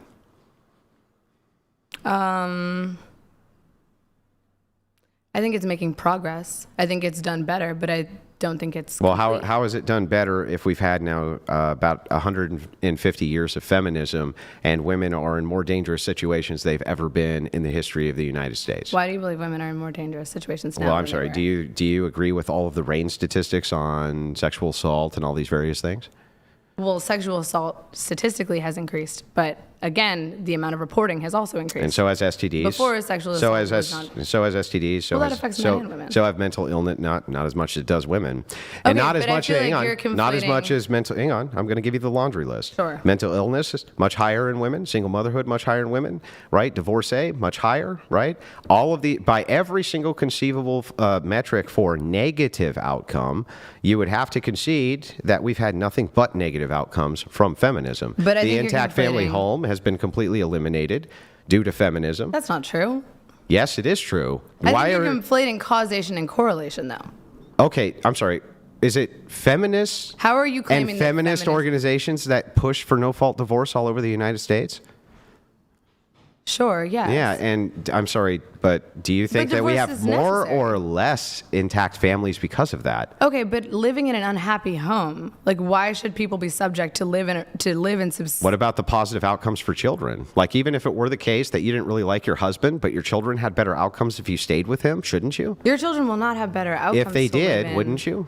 I personally would rather live in a family that is separated, but both of my I parents know that's are happy great what and you would healthy personally like to than- do, but if it were the case that I think most children would, though. I mean, if you're in if an it were the case, though. Okay, but what if you're in an If it were abusive the home? case, though, that you were to be in a relationship with a man, you didn't particularly like him, but you stayed together and your children had better results because you stayed together, right? Would you stay together with him? That's my question. Yes, but what if you're Yes. forgetting about? But you're Okay. forgetting about abusive relationships. You're forgetting about a relationship in which one parent is an addict. Nope, not you're forgetting. forgetting about one parent in So a here, we'll relationship go in which over- a parent is a cheater. Yeah, we'll go over those A child too. would be significantly. It would be significantly more beneficial I'll to a give you child to the be removed yeah. from a I'll parent. give you the stats there as well. that is- So as we dive into this, understand that cohabitation between men and women is what leads to mostly abuse, not marriage. The marriage rates of abuse are very low in comparison to cohabitation.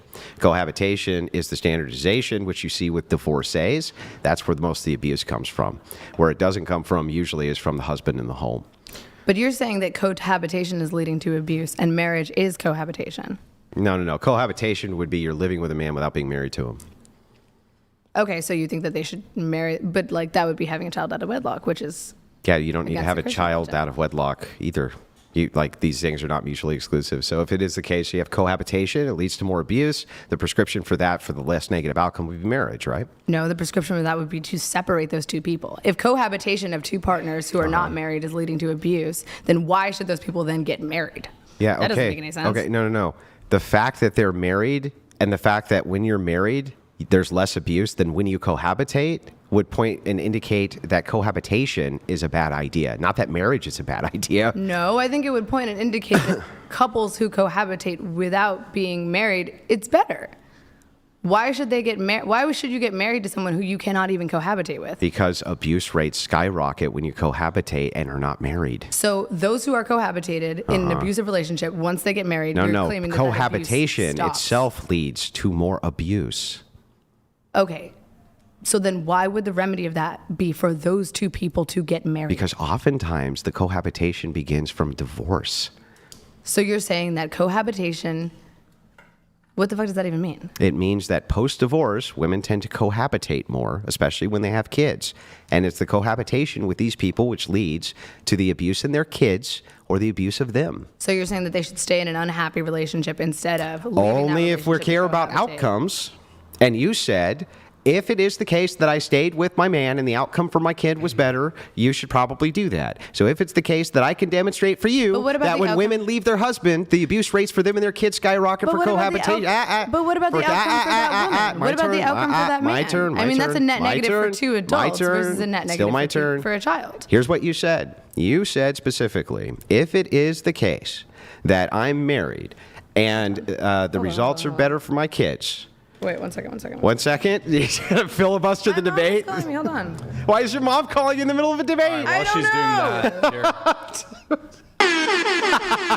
There we hold on. go. Okay. Hold on. Jungle Now we're going to let a couple chats come through. $1,000. Pop champagne. Yeah, that's for the What up, olive guys? jar. Bring it. Savage destruction tonight, Andrew. Oh, I don't want to Cheers. get a pickle jar.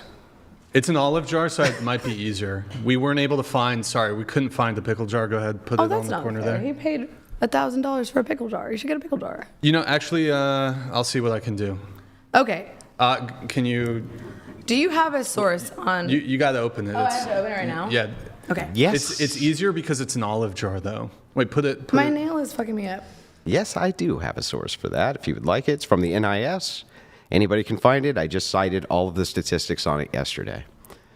Uh-oh. Come on, you can do it. Put it right side up. Just You so can do doesn't it. You spill got on you. this. All right, bro. I can't do it. Here. All right. Oh my God. I guess, yeah, Andrew, go ahead. I'm supposed to open the pickle jar? It's like yeah. Oh, jeez. I do. This seems a little immature. No. For $1,000. Hey, the guy sent $1,000. Yeah, but it seems slightly immature. It's all fucking It's just slick for, now. It's a little, See, it little fun. is. I got to grip it. Uh-oh, Andrew. If you can't open it either, Well, your hand greased the whole top of it. my hand are fine. Here, high five. It My shit is literally- hard as fuck. It's look, feel it. Isn't that greasy? It was like that already. Oh my God. No, you're it ridiculous. wasn't. You greased the top. Use Oh your my shirt. Use Jesus, your Andrew. shirt, If you can't open the olive jar, you cannot Here, blame my while we're hand. doing the olive jar. If you're so strong, you should open it. Yeah, I got to be able to grip it. Okay, we'll grip it. Let's It's go. literally slippery. back. Grab me a paper it- towel so I can dry the top of it off. Okay, once Well, the top then, is dry, if you still but do can't we get it now out. need to allow her another opportunity with the? Yeah, with give her the towel? paper towel so Give her that. the No, paper I think towel. you should do it, Andrew. You're the big, strong man. There you go. Come on. Here, just I'm gonna gotta let make some sure I chats have come grease. through. We got some Red chats Fox while they're working on donated that. Red Fox, $200. thank you. Deontology prioritizes intent, but threshold exceptions introduce consequentialist reasoning. I'll Are you let you gonna go open? first if you want. No, Andrew, I greased If it all moral up. There you rules are go. absolute, introducing a threshold is ad hoc. Red Fox, thank you for that. Appreciate it. I can't grip the fucker.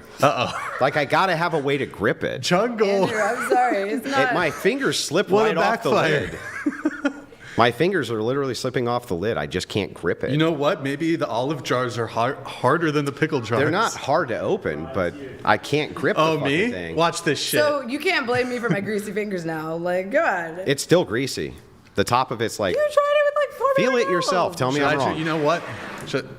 Is that not greasy and It is actually a sticky? little greasy. Yeah, it's pretty fucking greasy. I'm gonna let. But it's the top, not the Lulu sides. donated $200. Lulu, thank you for this. Katara, you got good morals, Who's but you're not Katara? engaging with Andrew on the level in which he's challenging you. Oh, he's calling me. Here, you know what? Let me Yeah, palm this it. is not openable. You believe in. Fucking Fort Read a Knox. philosophy book. Here, go. Yeah, just can't grip the Okay, now I want it to be I got open. It's this, like pissing me boys. off. pisses me off. Yeah, Should we- I know. should it's we have fine, Jake it's try? fine. You'll see the same thing. It's Come just on, bro. greasy. It is. See? It's My fucking hand's greasy. sliding. It My just hand's slides sliding. off of it, yeah. Okay. It's just too fucking greasy. Yeah, you know what? You'll get the same thing. Come in here, Jake. Come on, you'll see for yourself. You can't get your fucking hand on it. Try it. Nah, you fucker. That was bullshit. Bullshit. I loosened it for you. I just want to say for record. We got a litlittle olive juice. Let's get off the table. So Get does off he the have table. does he own your free will now? Because he could open it and you couldn't, based on forced. Wipe it up. He could at least grip it, I guess.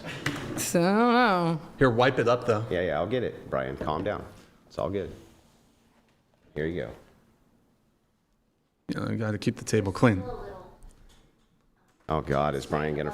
I'm gonna Brian lose my freak out? mind. I'm gonna lose my mind. Is that good for you now, Brian? I just want to remind you, Andrew, that Jake just totally mogged you. Well, didn't Jake just totally mog you? Well, hey, I only got it. He for mogged Like, all of us. If we're being Didn't Jake just mog realistic. you? you had He it kinda for a mogged all minute, of us. Andrew, and you It were was standing greasy up and as shit. fuck, and You I were couldn't grip standing it. up and shit. I got one more chat coming through, and let's try to bring it back to feminism.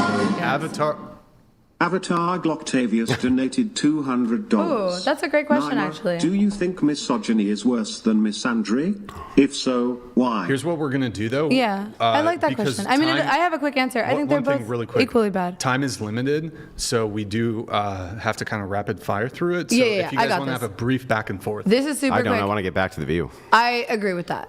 No, I don't think misogyny is worse than misandry. I think they are both equally bad. I think that specifically, I think that the point should be to create a society in which both sexes work together. I will acknowledge that there are differences between men and women physiologically, but at the same time, I do think that mentally both groups are an inherent net positive on our society, and I think that it is better if both groups work together. And anyone who is willing to sow divisiveness between men and women, I do not agree with. By the way, I just want to point out to the chat to go over to Jake's travel blog and watch as he couldn't cock a rifle, and I had to literally grab it from him and cock this rifle because he couldn't do it. Just want to point that out. He's salty about that. Yes. The jar. It's Indiana Wilson in the Jar of Doom. Would it be worth covering male privilege, for example, as it relates to feminism? Wait, I just wanted to really quickly say on the topic of cohabitation versus marriage in necessarily an unhappy home, as we both agreed that feminism is the advocacy of women's rights on the basis of equality and equity of the sexes. To be able to promote that women can also get a divorce as well as men, I don't think is advocating in favor of cohabitation, and both can be true. I don't think that those are mutually exclusive. There's better topics to cover, I think. Do you want The to problem with that is that we're using your metric for what is bad.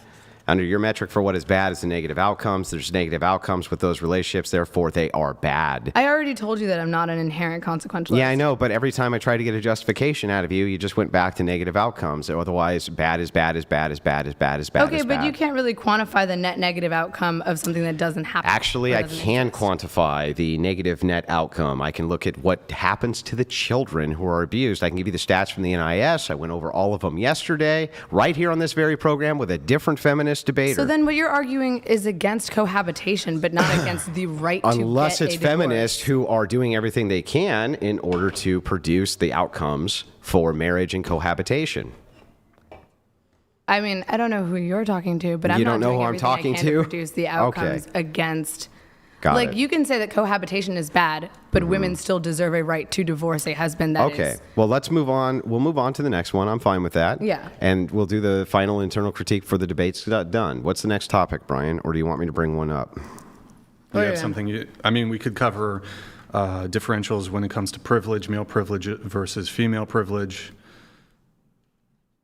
What's the question? What's the Do you believe that do you think male privilege exists? Yeah, I mean, in a certain sense, is yes. it greater than female privilege? I think that we all have inherent privileges, and I think it's important to talk about intersectionality when we talk about privilege. Because, Yeah, but what's the question is asking specifically, do you think that Andrew, you don't let me finish my Yeah, statement. because- You want me to finish the statement because you don't know where I'm going with it. yes or no, do men have more privilege in society? I think some men do, yes. But again, like I would think that a disabled man probably has less privilege than a able-bodied woman, depending on what his disability is. If we were to take all women and put them collective as a group and all men collective as a group, would you say that men are more advantaged or have privileges over women, or that women are privileged and have advantages over men? Yeah, I would say collectively, men probably have more privileges. Okay, than women. so now we understand exactly what it is that we're arguing. So Yes. let me just start with this. What about the draft? What about the draft? So how is it that men are privileged over women when men can be drafted, women cannot? Well, that would be an example of when women have a privilege over men. I don't think the draft should apply to anyone, though. To be But it honest, I does think the apply draft to men, I know, right? and I don't even think we should have a draft. But I think we do have that a is draft. inherently immoral as well. Yeah, but we do have a draft.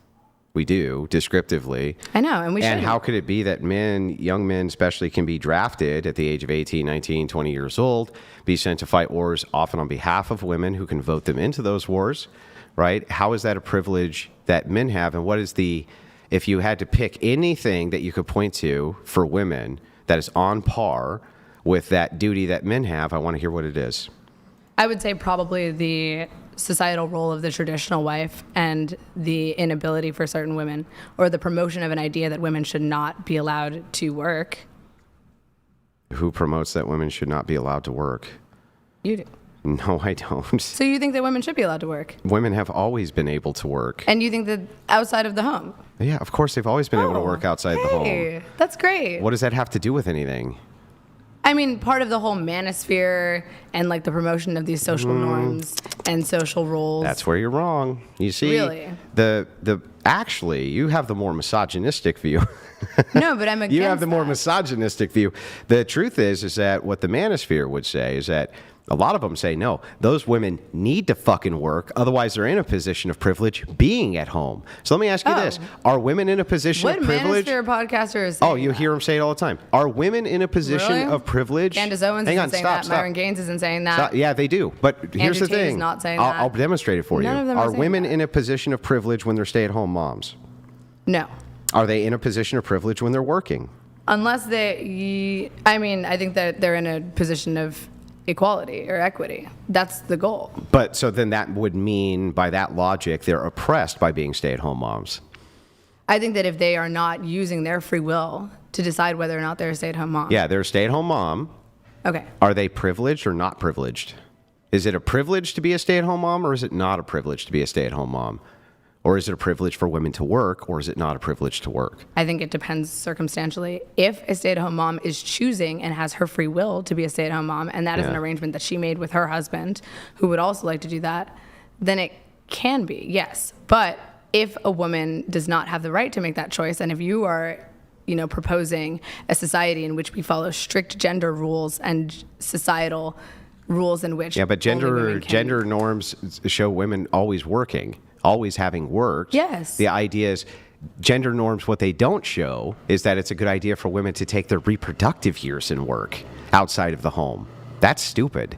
That No, makes it's no not. sense. Yes, of course. How do you establish yourself in a career if you actively have a child at home? You establish yourself in a career after your childbearing years, like everybody else So would. you have to start work at 40? Versus having children at 40? But you don't have. You can do both, though. You can but have here's the children thing. and This is what's so funny. Establish a career. Do you think then that if moms split their attention between their children and their career, that their children are going to get as much attention as they would if the mom didn't have a career? But why should a mother not have the ability to have a career For if their she- children. Well, then just don't have children. if you They don't would want do them. right, exactly. This is my point though, right? It's like, so why Dude, wouldn't but you women make up 47% of the labor force. Literally millions of women Yeah. do this every day. Yeah, and you know what happens? Our birth rate, do you know what it's at? It's a lot lower, significantly. Why? Because women are having kids older. But that's free will. You can't just usurp someone's right to have free will do you because think- their job is to have a So baby. let me ask you, is it a negative thing that the birth rate is declining to the point where we can't even sustain our population? Well, we could if we'd allow immigrants to come in. But Wait. So you want to replace the population? no, I'm not a replacement theorist. But at You the want to same replace time, the population? Can we go back? No. to- Can you answer the question? If it is the case that our population's massively decreasing, which you just conceded it is, because women are having children older, which you just conceded they are, Sure. and you say that's a good thing, I'm not saying And then that's say it wouldn't go down if we had immigrants come in. How's that not replacing the population? I'm not saying that's a good thing, but I don't understand what your solution is. Should women not be allowed to work until It's after your they've had internal children? critique time now. Tell me Should real quick. women not be allowed to Tell work me real quick until they've had children? Why are you asking me questions instead of answering them now? It's my turn to ask the question. So Why is that? Who Because said that? We're having an open discussion. you just internally critiqued, and I allowed you for over an hour at least my position, my turn. So real quick, can you sure. tell me why it is that when you get to the point where you cannot replace your own population, and you say, well, we wouldn't have a problem with that if we opened it up to immigrants, how is that not you advocating for replacement? I'm not advocating for complete replacement. I'm not saying people should just stop working and stop having children and it should be entirely up to immigrants. But I mean, if we did have more channels for immigrants to come into this country legally, we might not be so worried about the Would that replace the population. domestic population? What's the problem with doing that, though? I mean, are we not all humans? Would it replace the domestic population? It wouldn't completely replace it. Would it mostly replace it? It would add. Why is it replace? It's adding. It's Because if the addition. people who are okay, let me ask you this: is it a good thing that Native Americans don't have a lot of kids? Why aren't they having kids? Well, is it a good thing that they are or are not? Would you rather see Native Americans having more kids? I mean, I don't. Like, why is it a bad thing What? that we came over here and took land from the Native Americans and replaced their population? Why is that bad? Well, because we killed millions of people and caused No, significant amounts of suffering. Actually, it was human suffering. It was a genocide. Most I mean, of what most do of, you hang on, like, most of what do what you mean, killed why is genocide bad? most of what killed Native Americans was not genocide; it was disease. The Trail of Tears killed millions of people. Okay, that actually no, the Trail of Tears didn't kill millions of people. Yes, it did. How many millions do you think died in the Trail of Tears? Let's Google it. Google it. All right. How many millions died at the Trail of Tears? It says an estimated 4,000 out of 16,000 Cherokee people, forced to relocate. Let me see deaths. How many millions? It says estimate that 6,000 men, women, and children die on the 1,200-mile march called the Trail of Tears, Cherokee. Okay. So is 6,000 anywhere close to millions? So let's just look at and colonization. millions. How many Native American people were killed from colonization? Can you Google that one for me? Yeah, disease. How no, many no, Native no. Amer- How many no, were no, killed no, by no. disease? How many Native Millions. Americans killed by... Colonization. It's a millions of people. No, disease killed them. Disease killed the overwhelming amount of You Native know that Americans. we used chemical warfare, or not we. Oh, we did, huh? Yes. So we didn't understand anything about how diseases worked, but we were able to use diseases for chemical warfare, huh? What do you mean we didn't understand how disease worked? When do I you never said think? that. When do you think we understood the disease process? You know that smallpox blankets that were infected with smallpox, Total were myth. given and gifted to. No, How- it's not. how- do No, you- the fuck, it's not. Okay, Bullshit, let me ask you a Andrew. That's question. not a myth. You get sick, Yeah. and you don't understand how the disease process works because science hasn't discovered it yet. And then you hand a blanket that sick people have used to another person, not Will understanding you fact check that one too, Brian? Check it. Yes. Which one? Okay. smallpox- Wait. First of all, how many millions were Check killed due the to smallpox colonization? myth. Hit that one first. In the United States, in North In the America, US. or the In North entire America. Americas? Ooh, actually, including- if we did, You're include just the entire goalpost Americas. shifting. I mean, but that's not true. I said that millions you of people said were millions killed of through people colonization. died during the Trail of Tears. Okay. Stop lying. All right, then let's include all Holy of the shit, stop lying. And also, check. All you have But to the do whole is point check that the you disease. said is that Native Americans all you were have to killed. do is check the disease rates. It was 80 to 90% of all natives died from diseases. And by the way, the question that smallpox you were blankets, asking- the smallpox blankets happened hundreds of Andrew, years after colonization. Calm down. The question The that you were smallpox asking. blankets happened hundreds of years post colonization. The question Hundreds. that you were asking, let's fact check that. But while you're doing that, the question that you were asking is, was the colonization of the Americas bad?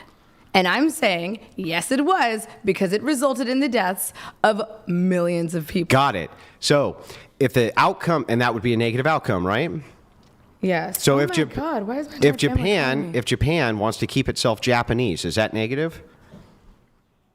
for what purpose? Because they just want to be Japanese How are they doing that? by not letting in any immigrants. Are immigrants coming into their country and are they detaining them in cages? and Very, sending them out? very few are ever allowed to come in. Yes, very few. I mean, if they're not physically hurting or endangering those people, then I wouldn't say that's necessarily a negative.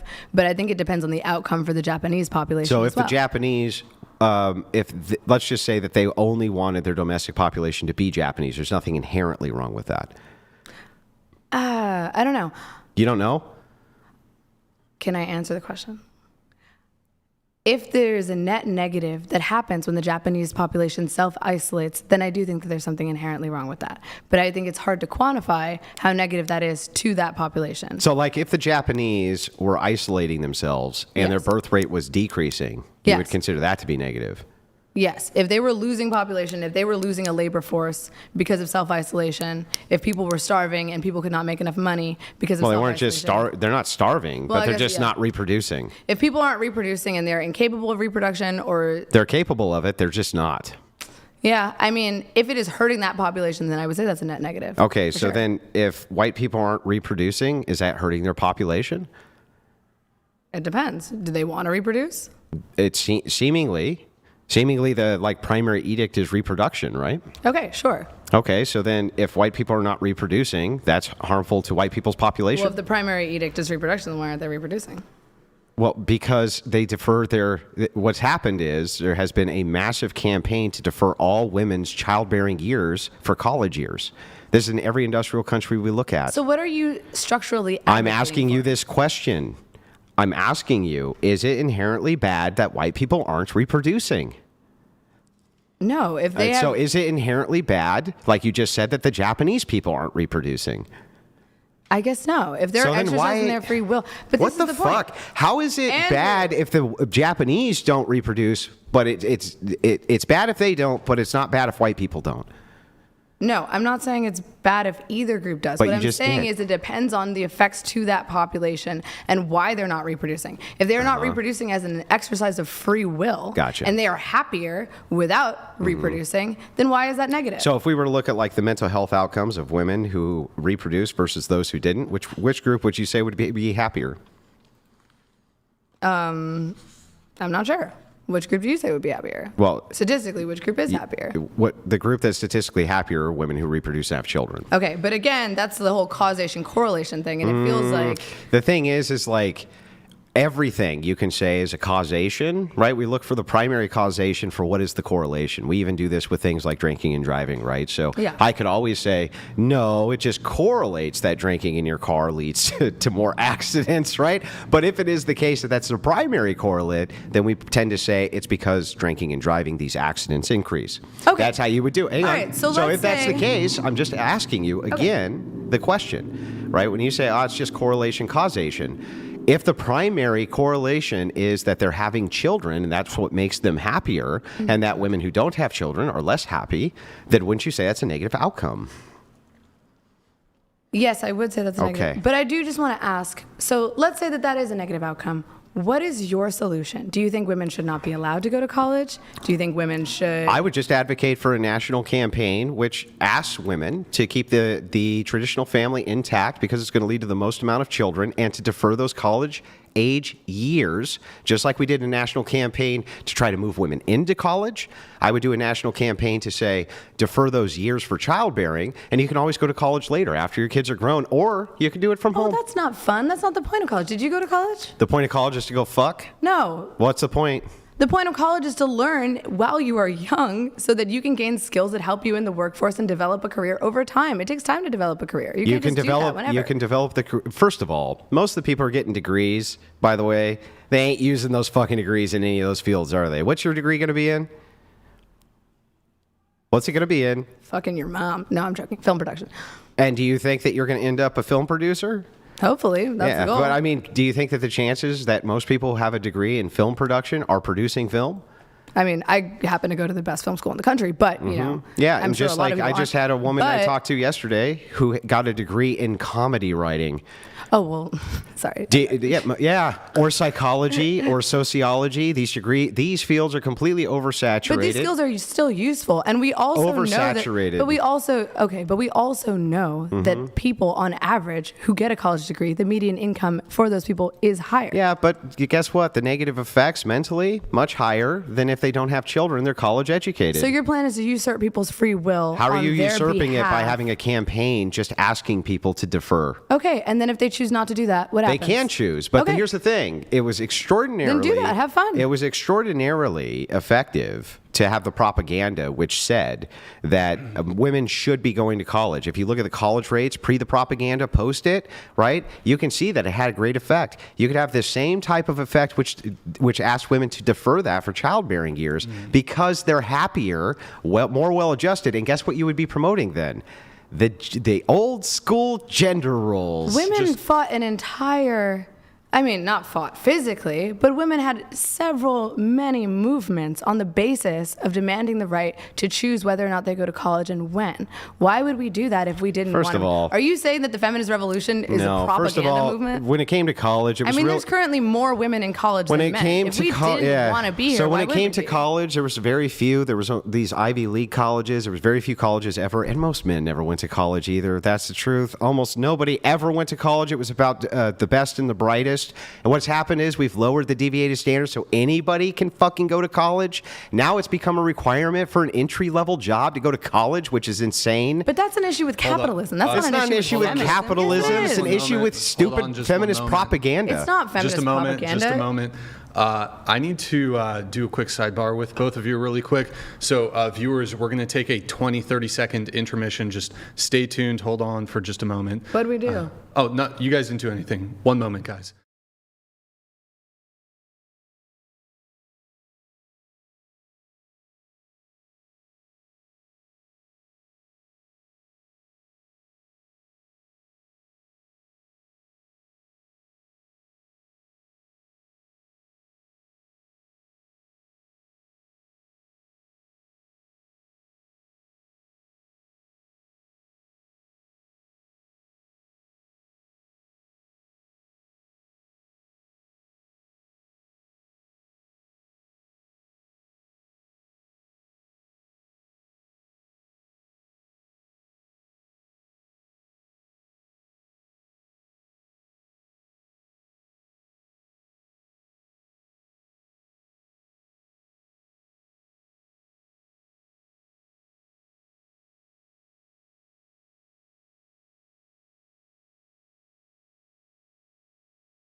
Okay. I'm gonna let some chats come through while we're doing that. We're just seeing if we're going to be able to increase the length of the debate for just a bit here, since we are closing in on the end here. We have Pasty George with a message. Hey, Pasty, thank you. Pasty George donated $200. Thank you, man. Ultimately, feminism had to rely on men for physical force, even to open My a glass argument is that jar. men rely on physical force of men too. So then Pasty, what's to stop appreciate a it. man who's stronger than you from removing your physical force? Why is he not Nothing. That's what force doctrine is. Like, you Guys, still don't get it. Last call if you want to get the message in. $200 TTS, pull it up. That just doesn't Streamlabs.com/whatever. understand. That doesn't make, like, why are our leaders not the strongest people Hold in the on, world? one more if you guys pay Pasty attention to this George one. donated $200. Thank you, Pasty George. It's estimated Thank that you. approximately 90% of the indigenous population in the Americas, or about 55 million people, died during the colonization period. Continued. Continued. Do Yeah. we want to see the rest? How do we see Yes. the rest? Yeah, it's going to come gonna in pop just up. 10 seconds. Pasty George, thank you for the message. If you guys want to get your own message here as we are getting ready to wrap up the stream, streamlabs.com/whatever. $200 TTS, get them in. Pasty George donated $200. Thank you, Pasty. This drastic population decline is attributed to a combination of factors, including disease, Forced displacement, and violence. In Canada, a similar pattern of population decline occurred. So it is true that violence and forced displacement did kill a lot of Native Americans. I'm not disputing that. Yeah. What I am saying, though, is that disease killed the overwhelming amount of the Native population. By the way, did we ever get the results on whether or not smallpox? The smallpox blankets. Also, if he's not going to answer, we are going to drive up to Northern Cali, so I probably can't stay if I'm being honest. Well, I just keep an really eye on should. your phone, and if he gives you an answer, he gives you an answer. We'll do, in that case, here's what we're going to do. Oh, Mary, can I have you, hold on, I'll send you a private chat, Mary. Give us a moment, guys, while we're just figuring out a few things here.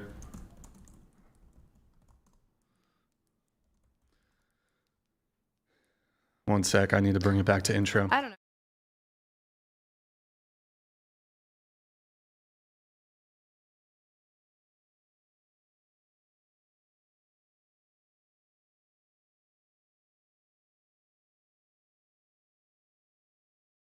Okay, keep us posted on that. Yeah, he's on D&D. I mean, what do you want to do if he doesn't respond by 6:30?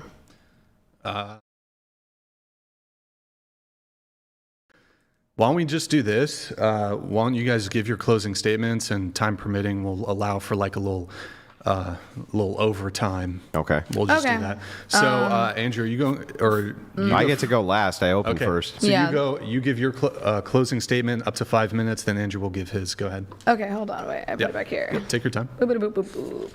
Okay. So, there were a lot of statements made today. Some of them I do agree with, some of them I don't. And I do think that there is a difference between what we can do in terms of the force doctrine and what we ought to do. I think my goal societally is to advance us towards a mutually beneficial society. And I think that a lot of the arguments made are not only negative towards men, but women as well. So socially, and I think that there are three negative impacts of kind of hating on the goal of equality, and they're social, economic, and political. So socially, it's fair to state that people are generally happier when they have free will, and that it is, although we cannot agree on a definition of free will, it is inherently better to have a society in which all of us have a basic capacity for will over their body and bodily autonomy. I think that a lot of we didn't really talk that much about feminism, if I'm being honest. My closing statement is mostly about that. But I guess what I'll say is that everyone deserves the right to free will without judgment. And that goes for men as well as women. I think that a lot of the idea that men have to maintain force over others, and that if they don't do that, they are emasculating themselves, is inherently stifling to young men. I think it's negative to young men. I think it encourages aggression against each other and against women. And I would argue that the equal force doctrine is inherently immoral. It is immoral to police and dictate society exclusively on the basis of force. If that was the case, then all of our presidents would be the president because they won a friggin' arm wrestle. I think economically, women do make up 47% of the labor force. Like it or not, women add trillions of dollars to the GDP alongside men every year. If we were to have women just step away from working and exclusively run the household, we would be economically handicapping our own society. And in terms of men, the wage stagnation for the middle class, which we didn't even get into, there's been incredible amounts of wage stagnation for middle class and lower income workers. According to Pew Research, after adjusting for inflation, middle class and lower income workers are making about the same now as they did in 1978. They have the same spending power. However, the cost of housing and living has gone up dramatically. From 1970, the median home price was $23,000, which, accounting for inflation, is about $180,000 to today. And in 2025, the median home price in Q1 of this year was $416,000. So it's almost 3 times as high as it was in 1978. So the average cost of raising a child is around $21,000 a year in the U.S. Of course, that depends on where you are, but that's the national average. I think it is entirely up to men to put and it puts the burden entirely on men to financially compensate for their household. You know, you're kind of disenfranchising them on a level as well. I think the economic standard you're trying to hold men to is impossible and unfair, and I don't think that you've had to live it because you're not the age of most men who are starting a family and who are starting work and who are starting to carry the financial burden of a society in which they are the sole providers for their household. And then again, money is power. And if women don't have the ability to make money, then they don't have the power to dictate what they do with themselves. And they don't have the power to get basic resources for their children, like food and water and lights and housing. And then politically, I think this one got kind of messy because Andrew doesn't seem to believe in basic representation for either men or women. But I believe in a representative government. I think that it is fundamentally illogical and practically impossible to create a government that is not based on the representation of all people. I just think that's immoral. And maybe I can't answer why that is, but I think a lot of people agree that they would like the right to vote. And just because you are stupid does not deny you the right to vote. But despite being slightly more than half of the US population, women have yet to make up 30% of the government. In history, the total number of female Supreme Court justices is 6 out of 116. That's like 5%. And I just don't think you can claim to have a representative democracy if it has never accurately represented the population. But it doesn't sound like Andrew wants a representative democracy anyway, so I guess that's besides the point. But in closing, I think that it's important to note that you literally cannot have a society of men or only women. We actively just have to work together. There's nothing we can do to avoid having to live and work together. And I think that by hurting, thank you. Oh, you're talking. You're good. Sorry, how much time do I have left? Andrew will give his closing statement, so you can take your time, though, to finish up. Yeah, but anyway, I think that enforcing stringent gender norms, and I think that enforcing strict gender roles, and I think that encouraging people to fall into those roles if that's not how they would like to exercise their free will is inherently immoral. I do. It fundamentally is. To force people to do things that they do not want to do is an immoral act. And it hurts both men and women because we fundamentally cannot exist without each other. We are the same species, and I don't know. We just got to make it work. All good? Yep. Okay.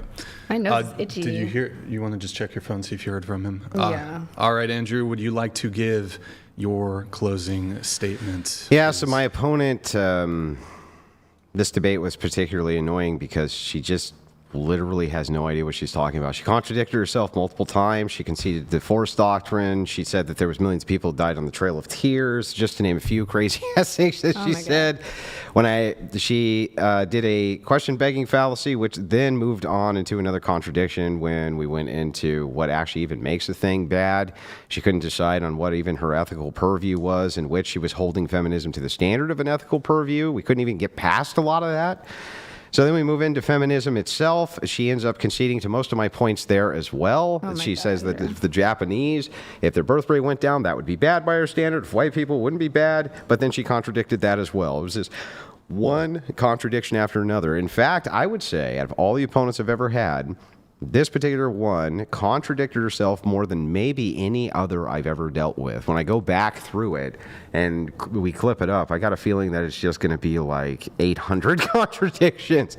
The other thing to focus on, too, is that she conceded altogether force doctrine. She ended up at the very end explaining that she not only agreed that it's descriptively true, but that men have no obligation whatsoever to utilize force on behalf of women. There's no moral ought for them to do that, which is exactly what force doctrine dictates.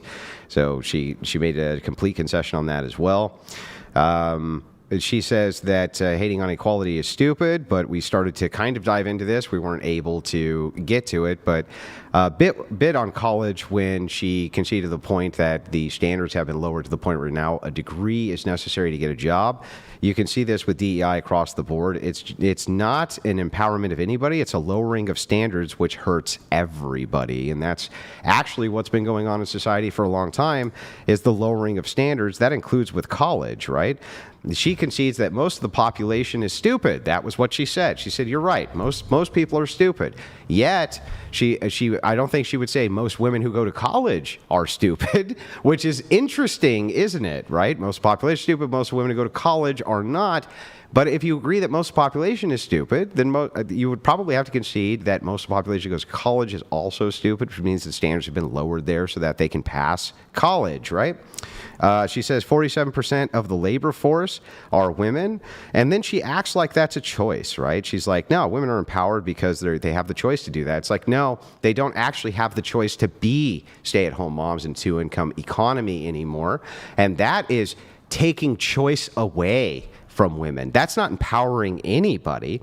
And if you look at the mental health crisis of women, it's almost always related to their obligations at work and family, where if they could just focus on one or the other, those mental health issues tend to deteriorate. So on basically every single point my opponent lost, it was wild to see, but she mostly lost because I was willing to stand up to the internal critique of my view of force doctrine, and still got the concession out of her on what force doctrine was and the application of it. And then on top of that, every subsequent point, I basically got a concession out of. So I don't really know how much more I could have won this particular debate, but I do appreciate having it. You want to keep going? Did you hear back from? No, I didn't, but let's just do it. How long? Yeah, I'll do the 30. Okay, here, so let's do this. We'll do overtime. But first, we have a quick moment. Well, then here. why did we just do closings? Well, we were. Well, fuck it. That's what I said. I didn't, because we didn't We'll do know. closing, and then there's here, pickle jars, please. All right, guys. So we have pickle jars for each of you. Doesn't someone have to pay an additional $1,000 for me to open? How do you know another they pickle jar? didn't? Well, because it said it on. It says it on the screen. That doesn't mean he shows every single All one right, of just them. go ahead and give it. And we've given you if you need to wipe it down or whatever. I can't do this with my nails on, but okay. All right, I didn't get it. Give it another. Come on. No, it's Gotta so tap it. hard. You got to tap it. All right, let's see. Do it on the table if you can. Oh shit! Wait, put it on the table. Put it on the table. Oh. Uh-oh. Oh, I got myself. Oh no. There we go. Okay. Just gotta be able to wow. grip You know, the fucking thing. Yeah. you undersold yourself a little bit. You undersold Okay. yourself. That wasn't that hard. All right, take them off the table, please. Yeah, well done I to got both myself of you. very messy. Well done to both of you. I do just want to go back to some of the claims you made in your closing. I'm not And- really well, interested can in we do- debating my closing. No, I'm not debating your closing. Let's focus on feminism, though. So Yeah. bring it to Yeah. feminism. I mean, it's Okay. all of this is feminism. I though, think like that it or part of not. the issue is that you seem to have this inherent need to. Why do you say inherent so much? It doesn't make you sound smarter. You gonna let me finish? I'm really actually wondering, why do you say inherent so much? Because you've argued this point on many claims. You seem to have an inherent need to limit the free will of others. You say you don't want more people to vote. You say you don't want women to go to college. You say you don't want women to be in the workforce. Everything is about limiting the free will of both men and women on a certain point. When it comes to the concessions, I agree that I did concede on a few points, but I think that that's healthy to admit when, your opponent makes a valid argument. However, I will say in terms of your argument, out of both your desire for less people to vote, out of your belief that stupid people should be somehow prevented from voting, and out of your beliefs on feminism, you don't actually promote a practical application of those beliefs. What does that mean? What's impractical about any of the applications of my beliefs? It's impractical to create an IQ test for people to be then paid to do unpaid labor that's volunteer-based, but you're Yeah. paying for their housing So in order to allow Do you a agree that you minimum can amount of have people like to vote. 50 different options for how you can limit the idea that uninformed voters can go after informed voters? Who's creating And these that options? Are you creating Can I all of can I these finish the options? answer or no? Just No. let me know. No. No, Okay. you can do it. I'm joking. Yeah. So if you can see that you can have like 50 different ways in which you can skin the cat, right? Some of those ideas, you may bring up valid points against them and say, well, okay, well, perhaps that's not practical, but like, here's a practical application. If you limited voting to the age of 35, what's impractical about it? It's impractical because all of the population that's under 35 would be subject to laws that they have So? no say. Yeah, so what? See, so that's what I'm saying. All you That want to do is doesn't tell limit me free how it's will. impractical. What's impractical about it? It's not necessary. It's impractical because millions of people would not be able. What are you doing? I'm trying to figure out where we get to the impractical part. What's Okay. impractical? It's such You're a- just giving me more descriptors. Millions of people impractical won't be because able to do millions of people something. wouldn't- Yes. Millions of people right now can't kill people. That's impractical. It's like, what makes it impractical? Because throughout human history, people have fought for the right of self-determination. It is clearly Where? a right that here. We That's fought an not all entire throughout war human about it. history. What are you talking about? That's one example. We fought a war about it. The British fought a war about it. The Haitians have fought a war about it. Lord, so you're talking the about Indians fought a war that's about not it. all throughout history. It is entirely human That's history. one block of history, The modern Holocaust? history. What does that have to do with anything? What are you talking about? World War II was founded on a belief that people should not be killed. That was a fight in terms of free will. That was a fight for the free will of others. World War II was founded on the belief that people should not be killed. The Nazi Party and Hitler was trying to limit the free will of others. Yes or no? No.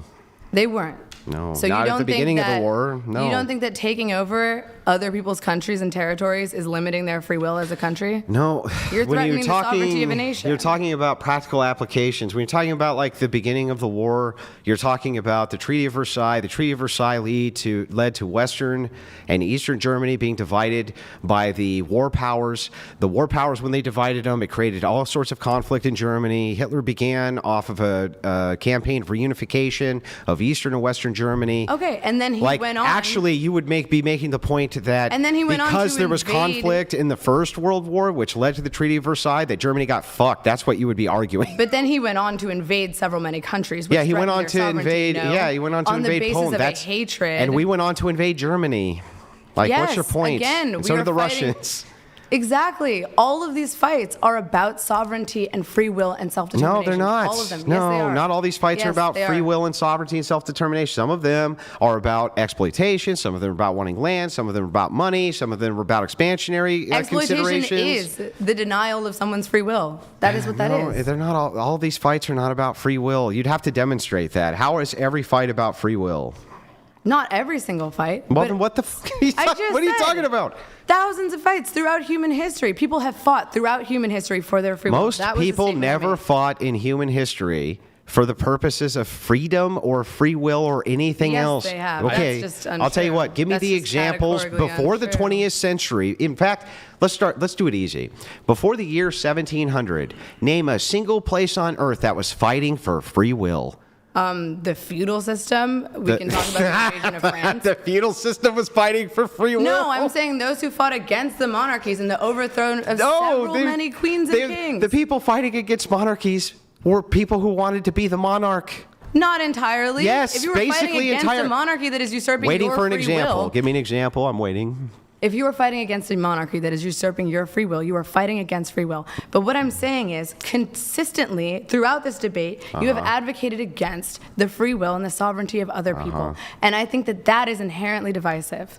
It's inherently wrong. Why are you doing that? Yeah, so this would be the same exact answer for why it is that tribalism, I would want to divide tribalism because I don't like tribalism. So I would actually want it divided into larger blocks so that tribalism went down. So I it's don't, just bigger I don't tribalism. know. Well, you would actually at least have some sort of voting block that made sense, that wasn't completely decadent on social programs where all of us had to tribalize together to build these blocks, try to fight against everybody else. A terrible idea, always has been. You conceded that it is. You keep on saying I'm fighting against free will. But I don't think that a representative You keep on democracy is saying that I keep inherently fighting against tribalism. free will. That sounds like a two-party You system. haven't actually demonstrated for me. We don't listen. You're talking about a national system as Well, that's two-party. be- Localized systems are not that way. Andrew, you literally said that free will is a privilege that people do not deserve. No. You literally said that. When?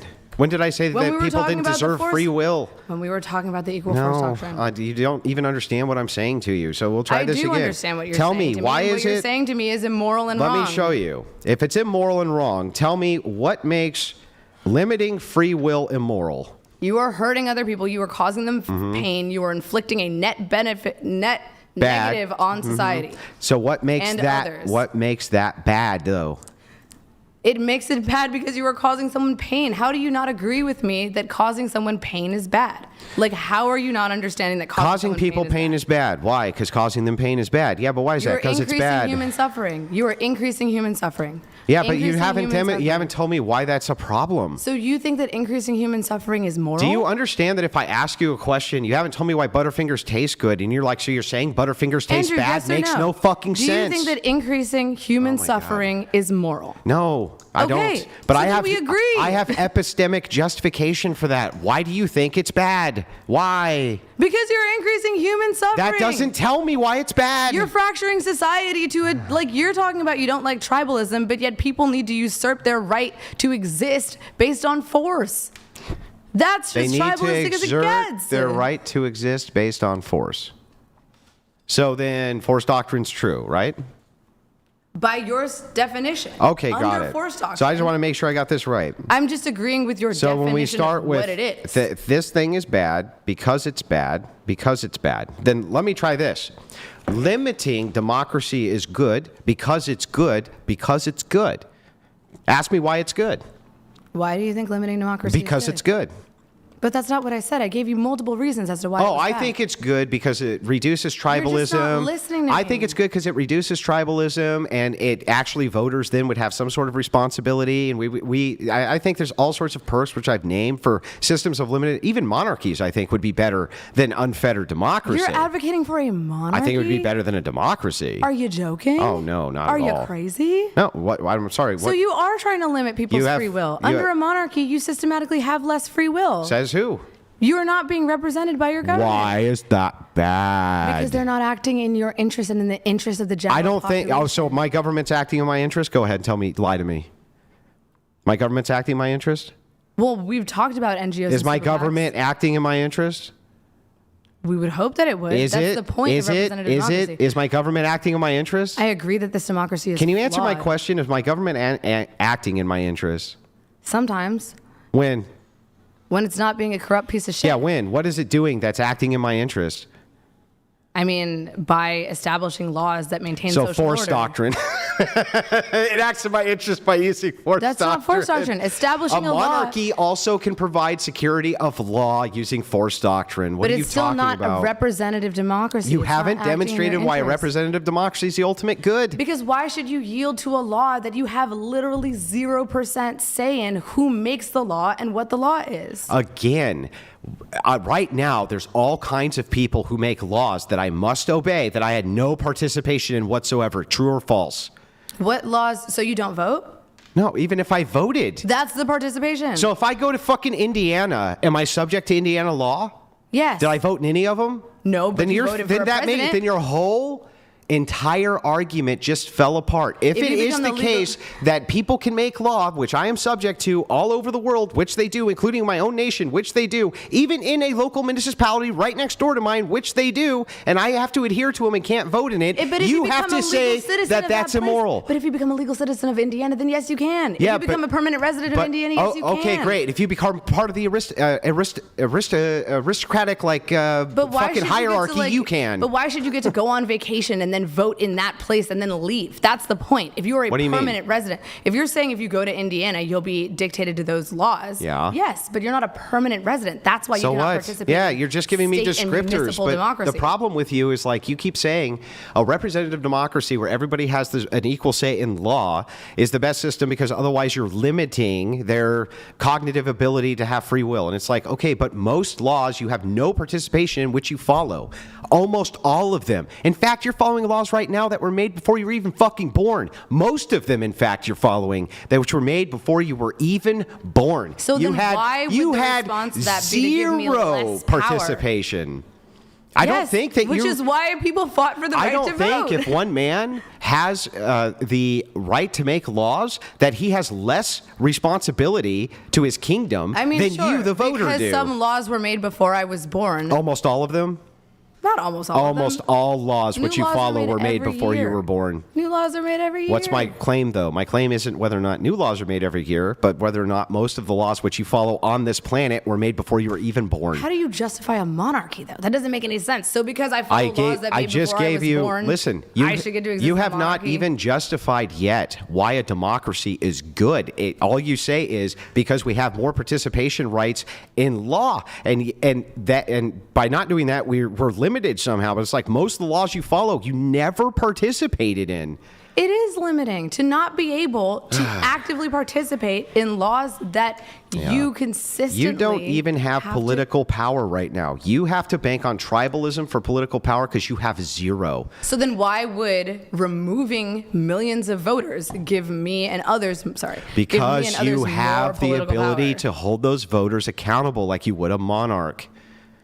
That's why. But I can currently hold my congresspeople accountable through my vote. No, you can't. How do you hold a monarch accountable, Andrew? How do you hold a monarch accountable? If you think accountability is they can do whatever the fuck they want, leave multimillionaires, and you just voted them out of office, great. I don't consider that accountability. How are you holding a monarch accountable? Well, a monarch would be overthrown for having unjust laws. So then why would you know what advocate happens for a when they're system in which overthrown? the only way to overthrow this powers that be is through violence? Yeah, if a monarch gets overthrown, they get killed. It sounds like you're moving us backwards. Why are you advocating for more violence? Aren't you supposed how to be is a that Christian? an advocation of more violence? You said you want a monarchy, and you said that the way in which to control a monarch is through violence. Democracy has not prevented social violence at all. In fact, it has increased it. Are you trying to tell me that in the last decade, democracy has saved us from political violence? Are you fucking serious? No. Of course not. It's but a monarchy ridiculous is not going to standard. save us from political violence. People are really mad about the right that they don't have free choice. Let's give them less. Listen,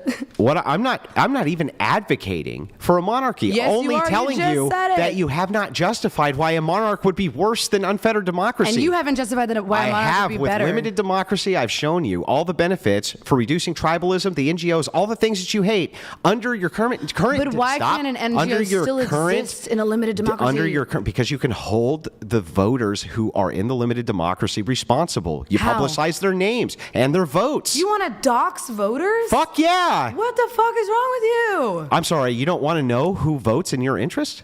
But you're like encouraging violence against those people. They're going to be harassed constantly. I guess they better fucking vote right. I literally just signed a document saying I couldn't dox the studio. Why can't I dox the studio? You're entering a private contract. Is Brian representing you in government? No. Would you ever elect a politician who was anonymous? But that's how we know who the legislators are, not the voters themselves. Again, I want to hold both of them accountable. Both. That just sounds like you're increasing the amount of violence against those people. How is that increasing violence? Because if someone votes in a way that I do not disagree with, and I'm a crazy motherfucker, I can go and shoot them. It's opening so many people up to vulnerability. You can do it right now. Why would anyone want to vote if they're like just? Hang on, this is real quick. Just real quick. So real quick, right now, aren't there millions of people who publicize who they voted for?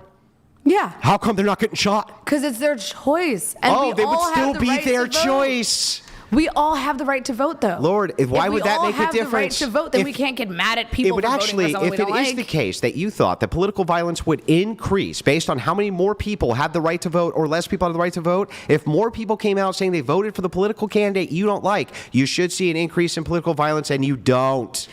But if only a few people have the right to vote, and if like our millions politicians. of people, okay. But they're elected again. They're still elected officials. So if only, we're talking about the right to vote, not the right to be a politician. If only a few people have the right to vote, and the rest of us are all disenfranchised, and we see that that person votes against our interests, and we have absolutely no other way to control them.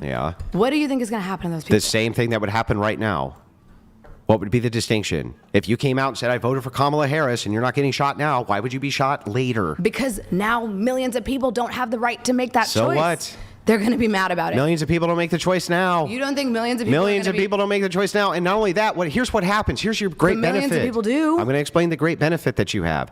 If you have it set that way for voters, right, where you have a voting class which is at least somewhat elite based on the idea that they're enfranchised the proper way, even if it's just at 35, what you do is you reduce the fact that the NGO and the lobbyists can bribe that electorate group, especially if it's public.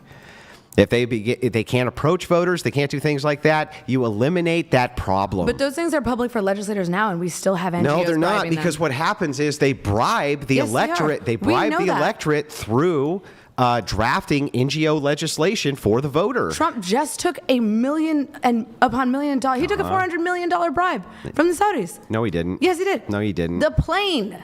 What plane? He just got a private jet donated to him. I gotta let a chat come in. I gotta let this chat come in from Glocktavius. Avatar Glocktavius donated $200. This is for you. Naima, what would you say are your top 3 texts that would trigger Andrew? Oh, also, can women be sexist towards men? Can black people be racist towards white people? Let's do this. Answer the 2 questions at the end, then come back to the okay. top 3. I think that there are different types of sexism and different types of racism. So in terms of, I actually have the definitions of some of the types of sexism. Here, I'll pull them up. No, I got you. Very quick. While you're looking at that, I'm going to let this one come Pasty through. George donated $200. Thank you, Pasty. Appreciate Andrew it. is correct. Final call, the guys. disease was a significant contributing factor in Yep. the decline of the indigenous people's population. No, in both Canada It was the and primary America. cause. The infected blankets were minor Not incidents. Correct. Thank you, Pasty. Okay. So can you women go be- back to the question? Can Oh, yeah. women be sexist towards men? Can black people be racist towards white people? Okay, yeah. So there's actually multiple types of sexism and racism. There's hostile sexism, benevolent, systemic, interpersonal, internalized, and ambivalent. Now, I think that women can be all of those except for systemic and institutional. Institutionally, if you don't have power, as in you are not the vast majority in a government and you are not actually trying to remove others from institutional power, then you can't do that, especially if you don't have the power to. But isn't... Wait. Let's just get through the whole thing. Okay. But I think that you can be hostile towards men on the basis that they are men, and that would be hostile racism. And I think that you could be interpersonally sexist towards men on the basis that they are men. And I also think you can have internalized sexist beliefs about men. And then what about, can black people be racist towards white people? Would it be the same? Basically the same, yeah. And then it seemed like Andrew wanted to bite on that really quick, but for the top 3 takes that would trigger Andrew Wilson, what would they be? Top 3 takes that would trigger Andrew Wilson. I don't know. Humans deserve free will, I guess. Okay. I didn't even think that was a triggering. I thought that was a universally And accepted two others, statement. if you have any? Honestly, I kind of like trolling Andrew and like trying to piss him off because I think he does do that to a lot of his guests, and I'm sure that that is annoying. But you know, it is what it is. Well, let me know when you succeed at it. I don't know, man. You did kind of rage quit there for a minute, but You mean I went and had a cigarette and then you went and had a cigarette? you were very upset and then you left. That to me is a rage quit. But okay. You mean you conceded the debate and I said, okay, I'm going to go have a cigarette? No, you got very, very upset, man. Oh, okay. That sounds You like were coke very, from a very person upset. who lost the debate, but It okay. sounds like you're kind of lying to yourself because you Okay. don't want to feel emasculated. But Okay. So if I'm a person who every single debate that I do on this podcast at about an hour to an hour and a half mark, I stop and get up and go have a cigarette, do you think that I'm going to like change that behavior because you're here? no. Okay, so then it would follow that I just got up and went and had a cigarette because that's I think what I that said the I was going to specific do. timing of when you did that Andrew, was you- a bit specific. But anyway. Andrew, It was a bit you wanted suspicious. to respond to her position on like it sounded like the Yeah, systemic. she would have to. The problem with sexism. this is like when you're talking about systemic, she's very conveniently only points to hierarchical government right at the top and says, well, because that's male right at the top, then it can be systemic, but it can't be systemic unless there's no at the top echelons of government. And it's like, okay, but what about like schools, which are completely inundated with women? Most of the teachers are women. Most of the institutions are women. Most of the people participating are women. Like overwhelmingly, that's a female institution. It's like, so can't teachers at the very least show sexism towards men? Systemically, if an entire school decided we are not going to hire male teachers, yeah, I'd say that's No, how about like just systemically, most of the teachers decide that they're going to institute standards which benefit little girls over little boys? Do they do that currently? Yeah. What standards would you say? Just even things like hold still for long periods of time, be very quiet in class, fold your hand, clasp your hands. When we look at studies for how boys learn versus how girls learn, boys are much more rambunctious. They need breaks for much longer periods of time. Rough and tumble play needs to be encouraged, things like that. So schools definitely favor young girls over boys. Well, I would say part of the reason why you have to sit still and be quiet in class is to maintain class order so that you can learn. And I would also say, as a young girl who's very rambunctious, that does negatively benefit some female students as well. Well, that's really silly then, because the negative outcome would be on co-ed schools, which is what feminists push for. Whereas we used to have sex-segregated schools where you could teach boys, based on how boys benefit from being taught and girls. Now it's all But I'm co-ed. saying that if I'm a girl who benefits from how boys are being taught, then why would separating me to a school that is exclusively No, for we would girls? you would get separated to a class with other girls who were like you. But if the entire group, So you're a segregationist? if the entire, what do you mean? That how is that is saying that co-ed schools have worse outcomes than girls or boys only school a segregationist? So what? Like, what do Hang you on, answer my mean? question first. You plan on segregating boys and girls and separating them so they're not in the same schools? Yeah. And you want that universally everywhere. Yeah. But what do parents want their kids to be in classrooms? Why would they want that? So that they can learn how to socialize with the opposite sex, maybe? They can learn how to socialize with the opposite sex, like after school events, various things. Like if you got sisters, you would go to them the same way that we always did before we had co-ed But not all boys schools. learn the same way, and not all girls learn the same way. But inside of those schools, it would be up to those schools to segregate those students who learned in different ways to put them in special education okay, so classrooms. why not just do that in co-ed classrooms, in which you have students who all learn the same regardless of gender because of be in the same room? because of universalization of the rules favoring one sex over the other, which they do. Okay, but if you had a co-ed classroom in which all students who learned a specific way, regardless of their gender, were in that room, why not separate them on the basis of learning style instead of just the basis of sex? Yeah, so if you're asking me, like, why wouldn't we take X amount of these kids and separate them over here and separate them over there? It would be just a resource issue. So we're already looking at 5% GDP. If you were to have all girls schools and all boys schools, right? And you separated them on the basis of all girl, all boy, you would be able to limit resources and allocate them much better to those genders. Okay, but in public schools, That's public schools. I understand that. So in public schools, there's a certain amount of schools per district. Yeah. If you were going to separate all of those schools, then there would be either double the schools Nope. for You could use the district same or just amount. half the schools You in could the use the district? same amount of resources to double the school. So if it's the case that right now you had a school which was co-ed, Mm-hmm. right?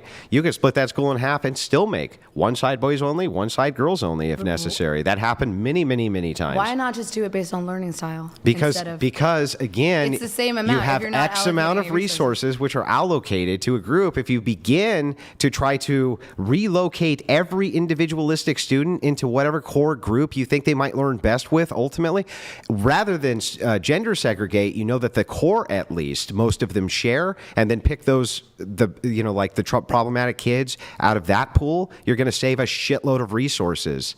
we tried that with black people, and it did not go very We're well. not talking about segregating based on race. But I mean, if you're segregating based on sex, what if one group is then funded less? And I mean, want you what to if think do that? about- So what if, let's say, what if we Yeah. did do that, and then there was a case in which teachers who were majority female were systemically discriminating against young boys. Yeah, then you should get rid of those teachers. And they defunded Yeah. the schools that were boy How would they only. defund them? Or they choose not to teach those classes, or they choose to teach those classes in a way that is not actually helpful to young boys. Yeah, you could get teachers in that would do all male, definitely do all male classrooms. They have them right now. And not only that, we always had this, by the But way. see, this is, I think, the issue. Hang on. with Let's what- get into it. Yeah. So for instance, let me give you another few core ideas here. If it is the case that you had sex segregated schools, do you think sex and sexual intercourse and teenage pregnancy and STDs in schools would go up or down? It depends on how we're teaching sex education in this No, just like classes. trivially, if there's no women around, they're not going to get pregnant, right? I don't know. If people want to have sex, they can find the ability to sex. Oh, I this see. Is, So you know you what think- this is giving? so It's you- giving like the number one birth control. Is So let me abstinence. just make sure Girl. I got this right. If girls and boys go to different schools, you don't actually think that they would be having underage sex more or less. Do I have that right? I don't think that we can necessarily say if it would be more or less. So I mean, are they less horny? So like, how could would we determine whether or no, not they're children just are as less horny, but they Okay, just so don't have then access. They don't have access Why don't they have access? because they're in different schools. But do they not have a phone? Well, how is they, even if you have a phone, how do you have the same access as you do if Susie's sitting 3 fucking desks down? That's insane. This is like this is giving boomer a little Are you bit. ever I'm sorry. going to respond? Respond to the argument? You still have access to them through social media. Oh my God! Hey, you want to meet up? There you And go. is it Boom, as they're there. easy to meet up with them if you're not in the same school? No. I thought you just wanted to split schools in half. Some. You Okay, could do they're it still gonna for be there. some. Okay, for but then many, for the other many ones- open campus schools, especially, right? Especially high schools are so large, you could split them in half. And it would be like how a lot of high schools are now, where you have one here and one just down the road. Okay, and then they'd walk just down the road, and oh my God, look, You here's still, all the bitches. you Like- still don't have the access for talking to them, for arranging it. It's not to say that wouldn't still happen, but it would necessarily reduce that, wouldn't it? Just necessarily, it would be trivially true that if they did not have as much access to each other, the chances that they're having sex is at least trivially going to go down, right? Sure, but why not just increase the level of sex education in this Yeah, country? because we've done nothing but promote sex education in school, and it has not done anything to reduce the idea of STDs in kids at all. I think that very much depends on the state and the district. I think that No, very I much is very dependent on the much school. don't think we do so. not have a universal And by sex the way, education let me curriculum just in ask this you, country. this we is literally so, don't have that. This is such a thing that's common sense and drives me crazy with the left because they're so disingenuous about this. Do you really think, as you tell me, kids are smart and they have smartphones and they're going to fuck if they want to fuck, They are. but they're so fucking stupid they don't understand what sex is? What? Are kids so fucking smart that they're going to intelligently bypass your sexually segregated schools in order to find each other to have sex, but they're so fucking stupid they don't know what sex is? No one is claiming kids don't know what sex is. We're claiming that they don't know how to have sex safely. Oh, so they're so smart they can do that, but they can't figure out how to put a fucking condom on. Apparently. Apparently. I mean, we see it all over the country. Children who do not have access to sex education have a tendency So these little to have fucking more MacGyvers are unprotected going to sex. figure out how to grab their smartphones and MacGyver out how to fucking navigate to find each other to fuck, you've but they're never not going to been- be able to figure out how to slap a condom Andrew, on. you've never been a child with a phone. I have, and I can tell you, it's not that hard to find What do you people to mean? fuck if you really want Is it to. really hard to Google how to put a condom on? Yes, but a lot of kids just genuinely do not know or do not care. Or they're allergic to latex, or it hurts. They're or they so don't like fucking it. smart. And by the way, the idea too that religious parents don't instruct their children on what safe sex is I didn't say is religious insane. parents. I never said that. And by the way, the other problem that you have here is again, you're attributing that these kids have MacGyver-like stealth fucking, prowess where they can meet up with each other, plan all this, coordinate it when they're in sex segregated schools, but can't figure out how to put on condoms or take birth control. That's fucking insane. They should, but it's not even about putting them on. It's about having access. I didn't know how to have access. They would to birth still control have the until I same learned it in access. school. They're just in sex segregated But schools. they just don't know. But that's what I'm saying. You don't have to do all that. If the goal is to eliminate unprotected and Increasing unsafe sexual sex, education in schools is not preventing these issues at all. yes. Especially not when it comes to learning and how the rules favor little girls over little boys. It's not helping with any of that. How is sex ed helping with that? Sex ed so that kids know where to go. Like I learned what Planned Parenthood How was is through that sex helping ed. with the bias towards little girls over little boys in school? How? Well, not sex education. Yeah. Are you talking about safe sex or the bias? Yeah, towards what I'm children? telling you is that you have additional benefits with sex segregated schools on top of the primary benefit of not having favoritism over one sex over the other. Okay, but there are a lot of ways. I feel like one thing that I'm really not loving about your argument is how different you claim girls and boys and men and women are. They It are feels very different. They're not that different. We are 99.9% similar. And how similar are you to a chimpanzee? The same. So are you very different from a chimpanzee? Yeah, but we have multiple chromosomes different than chimpanzees. We Wait, have I'm one sorry. chromosome You off. just said we're 98, I'm sorry, how much? 98%? No, 99.9% similar. to chimpanzees. 99.9% Actually, can you Google that? similar. How genetically similar are we to chimpanzees? Yeah, pull it now up. I kind of want to know.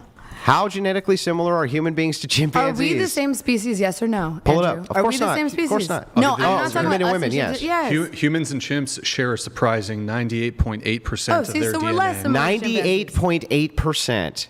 And we're very fucking different, aren't Okay, 99.9% is the difference between one chromosome.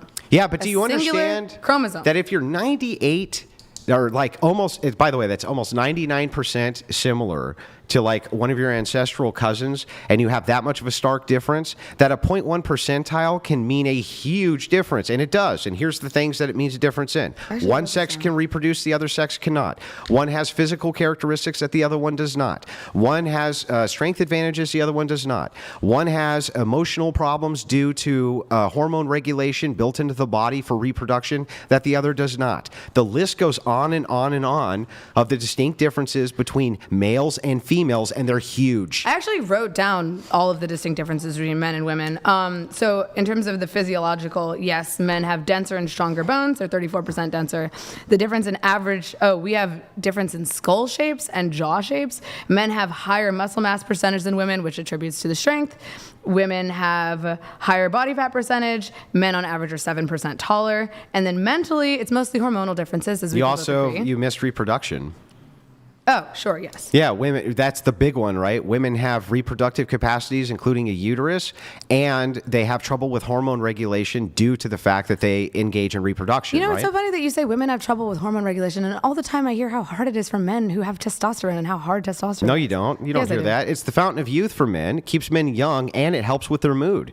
What you'll usually hear about for Is that what's wrong with you? testosterone in men is that if they have lower testosterone, they have trouble with mood regulation. Okay, yeah. So If you're men talking tend about to have- women, though, they have trouble once per month with hormone regulation due to their reproduction cycle. Sure, but that's not a ridiculously huge difference. It's a massive difference that 12 times a fucking year you have significant hormonal issues. And by the way, other significant hormone issues come up with the use of birth control, the use of things like this, which are again tailored to one sex, the sex that is capable of reproduction. So when you're talking about the distinctions between these sexes, they're way wider than you are pretending they are. Why do you keep trying to separate us? Because we're not the same. Species, We're not the though. same We people. are. We're not we the cannot same. survive without each other, and we are the same species. And these differences are not necessarily negative. Can you tell me again how it is that we're not night and day difference when you have one sex who's much stronger than the other? Much. It's significant. I don't know. We both were not able to open that olive can. But Yeah. So anyway, one sex is significantly stronger than the other sex. One sex does not have the same trouble with hormone regulation, does not have a uterus, doesn't even have the same internal organs. Their plumbing doesn't even work the same way. The way they We don't have the urinate, same internal the way organs. they urinate, Other than a uterus. No. The way they urinate and a prostate. doesn't work the same way. The entire sexual plumbing doesn't work the same way. The Okay. physiological differences are actually quite wide. all you've mentioned is reproductive organs. Yes, we all know we have different reproductive Not just organs. reproductive organs. We have different ways in which we engage with the world due to the different types of hormones we have and how they're regulated in our bodies. We even have different brain patterns of how we think. Yes, that's true, but that's not such an horrifically and exclusive and large difference that we should treat each other differently. In many cases, no, and in many cases, yes.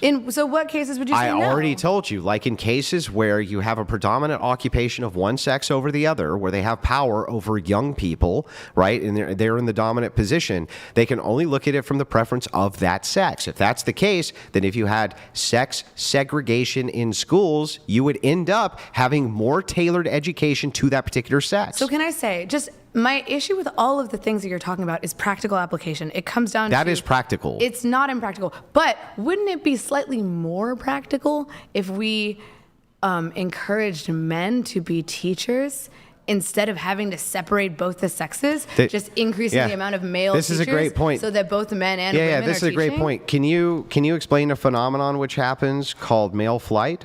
Yeah, male flight is when a career or profession becomes increasingly female dominated, and then men tend to leave that profession. Why? And the pay rates go down. Yeah, why do they say that they're leaving that profession? I think there's a few reasons. What's the primary reason? I'm not sure, actually. Will you give it to me? Hazard a guess. What do you think it is? Because women are mean. Well, just hazard a guess. What do you actually think it is? In all honesty, it might just be that they don't want to be. They don't want to fucking deal with women. They don't want to Really? deal with the overage of women and the problems which are unique to them that women don't understand. Well, then how do and you vice versa. expect to have a wife or a family or female children? Well, it's if really you interesting, don't right? want to deal with women. Yeah, the difference is that having women have authority over you in a dominated female field is like hell on earth for men. Inside of your personal home, where men are generally considered the head of the household, that problem doesn't exist. So men are incapable of working with women if women hold I didn't say powers? incapable, did I? You just said it was hell I on earth. asked you about the Is it really subject. hell on earth to have Yes. a female boss, Andrew? Not female That boss. sounds a It's little when you have bit a saturated female demographic in a job, you have male flight. You said we have male flight, and you hazarded, your only guess was because they don't like women, basically. Can you actually look up the reasons for male flight? Yeah, look it up. I mean, that just sounds like bullshit to me. It's like, oh, I can't have a job because women are here. I mean, that's crazy. Because to me, they Andrew. cause unique problems, right? From the perspective of the men who they're in charge of. And you don't yes. think men cause unique problems to women? Perhaps, but here's the thing. Women don't fly away from male-dominated professions. It's only men who fly away from female-dominated male-dominated professions professions. tend to make more money. I mean, that might be part of it. Well, There's a financial no, incentive that's to not that. always the case, especially not with education. I mean, when we're talking about male flight, the phenomenon... like the let's take second like half of this nursing, for definition- instance. Nursing is a very highly paid profession, but one of the reasons that could be they higher. can't get male nurses in is because they don't want to fucking deal with women. You say that nursing is a very highly paid profession. Highly paid, yes. But compared to doctors, which are much more male dominated, they make significantly more than nurses, despite both having to get Are you similar saying that training and being similar. women have the same access to become doctors as men? In fact,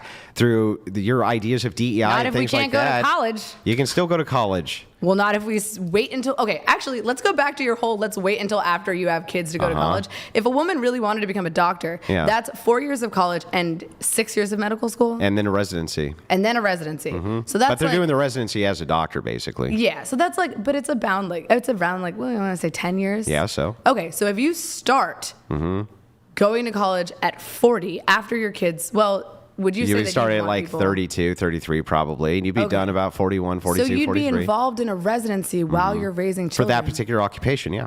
As well as school. Uh-huh. Why is that any different than just having a job while you're raising kids? What do you mean? Well, the whole premise is that women would wait Yeah, it until just, after it they've had doesn't- children to go to yeah, school. the point is but you that- also said that yeah. women in the workforce... It doesn't well, split. It doesn't split the attention from the children and the attention on the job. Like, for instance, would you say, especially this example, you picked the worst one. Attention in would you school say, does Would you definitely say that split. if a woman wanted to become a doctor and have children, that would be considerable in the way of time that she would have to spend working on being a doctor, like a considerable amount of time, Yeah, but I'm not especially at a against- residency. But I'm not against women spending time on their careers while I'm raising not. children. Yeah, but don't you think that that's going to defer attention in a major way? Well, if men your are taking children? care of their children as well. They're working.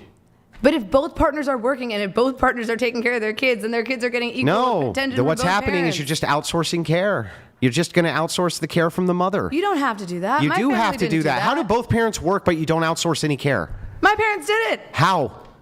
My dad had a more flexible schedule. When my mom was there, she took care of me. When my dad was there, he took care And of what me. when They nobody was communicated there? with each Who took other. care of you?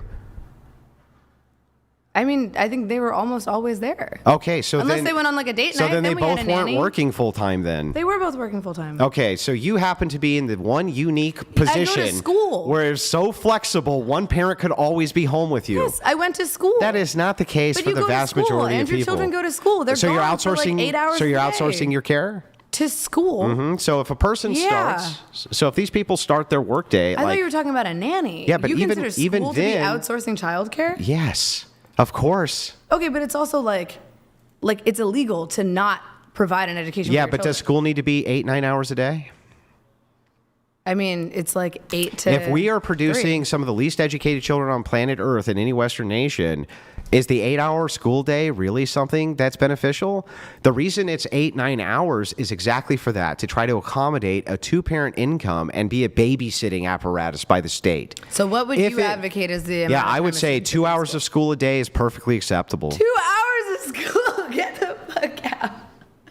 Well, I don't know. How many hours of school a day did What you do do? you? What is? So is it like 10 minutes for social studies? Well, half an hour. No. You don't for do math, you don't do subjects like that. 30. People don't learn like that. So what do? We do farming. No, What is you would it? do months on just math or months on just reading, writing, and arithmetic. You don't have to split So the you studies. do 2 hours a day, a month of each subject. Sure. Why? Because people's minds, especially young minds, are tailored much better when you're trying to learn detailed things like this. With having, an hour or two and then a lot of playtime and a lot of unlearning and a lot of things like that, kids actually do a lot unlearning? better. Yeah, they unlearn So you're things. learning things for 2 hours and then you just spend the rest of the day unlearning what you just learned? No, not unlearning what you just learned. You would be unlearning other things. Like what? Like bad habits that you'd have. Like you can't take the cookie out of the cookie jar because Oh. you get your hand smacked. By the way, it's 7:16 and he's calling me now. Hey, Bun. You want to come up? Do you mind grabbing my boyfriend for me? Yeah, we're going to close out now. Okay. All right, see you in a sec. Love you. Bye. But just real quick, I got this last question. Sure. How is it that you went to school and had hours and hours and hours and hours and hours and hours and hours and hours of learning, right? Yes. Okay, great. How did you think that millions of people died on the Trail of Tears then? They were forcibly removed from their You homes thought through millions of colonization. people died on the Trail of Tears. I guess all those hours and hours and hours and hours and hours of history really didn't sink in too well. Well, I mean, learning complex thought and reading comprehension doesn't just mean like rote Most kids memorization. can read- I got a number wrong. Yeah. Like Andrew, come on. And here's the thing, right? Is like if you're, especially when you're talking about reading and literacy, homeschool kids outperform public school kids. Oh, it's not even in the same universe. And usually most of those curriculums, hour or two a day. What is your source on that one? Oh, I can pull up a ton. Homeschooling has become one of the biggest alternative and most studied alternatives since COVID-19 because of the lockdowns. I have a pretty cool documentary about homeschooling, I guess. Do you guys want to do a mini close? You each get like a final Yeah. 1 or 2 Yeah. minutes. Well, 2 I'll just minutes, make 2 it minutes. super easy. So, Or we'll let her Yeah. go first, then Go you, ahead. you finish. So go ahead if you want to do a 1 to 2 minute close, then we're out. Okay, I mean, I just think a lot of what we just talked about is objectively a little bit ridiculous. I don't understand why you would segregate children and massively increase or decrease the hours that kids are in schools, and now women don't work, and now all of these things. It sounds like you want to turn society upside down, which, good for you, but I would advocate that it's better to, it's not completely broken, but it's not, like, if you understand, like, the system we live in is not completely broken to the point where you have to completely and radically destroy it and create an alternative that has no practical application at all. Like, we've never done that. We've never done segregated schools for 2 hours a day. Really? When did we nationally have public schools that were 2 hours a day separated by gender? it's your close. Okay. Yeah. I mean, to me, this just seems unrealistic. It seems unnecessary, and it doesn't seem like it's really benefiting anyone but you, I guess. And I don't understand why you would advocate for such impossibly impractical things other than to sell your debate course. You should have taken it. So what's interesting is like your entire closing statement, just a giant fallacy. It was just an appeal to incredulity. It's just like, I just think it's like really like impractical and like Well, stuff. it doesn't make sense. It is impractical. Did I interrupt your close once? No. No. I just like think like it's impractical and stuff. It's like, well, that's not an argument for anything. And you can see it on all the descriptive points that I give for these problems. You say, I just don't like the prescriptions. That's fair. You can criticize the prescriptions. But when I ask what the criticism of the prescription is, it's just like, well, like, I just like think maybe it won't like work or whatnot. Or you know what? We've never done this before. We have. We never had sex segregated schools. We did. They never only lasted a couple hours a day. They most certainly did. Like, if we go back through history and you look at what local schools used to be, yeah, they didn't take very long. There was one single schoolmaster. These were in much smaller towns. The tailoring, by the way, if you look at what an 8th grade education was like 100 years ago, it's the equivalent of a college education today. And the literacy rate was through the roof in comparison to what it is now. It's not even the same universe. If you go back even to the 20s, 30s, 40s, 50s, it's not even in the same universe. When you're talking about co-ed schools, there's all sorts of disadvantages, which include sex, which include STD rates, which include now revenge porn, which include all sorts of things, which now technology has enabled. And it's like you can deal with a lot of those problems, especially with how kids are related to by female teachers when they're young men, by segregating out the sexes in school. It's a great idea. Most everybody does it, at least if they have a brain, and it works great. You keep separating us and sending us backwards. The closings are It's done. Weird, You don't want to. You want to argue after the close. It's weird, man. I'm sorry that I have prescriptions and I have arguments other than weird. I mean, if you guys want to continue the conversation, but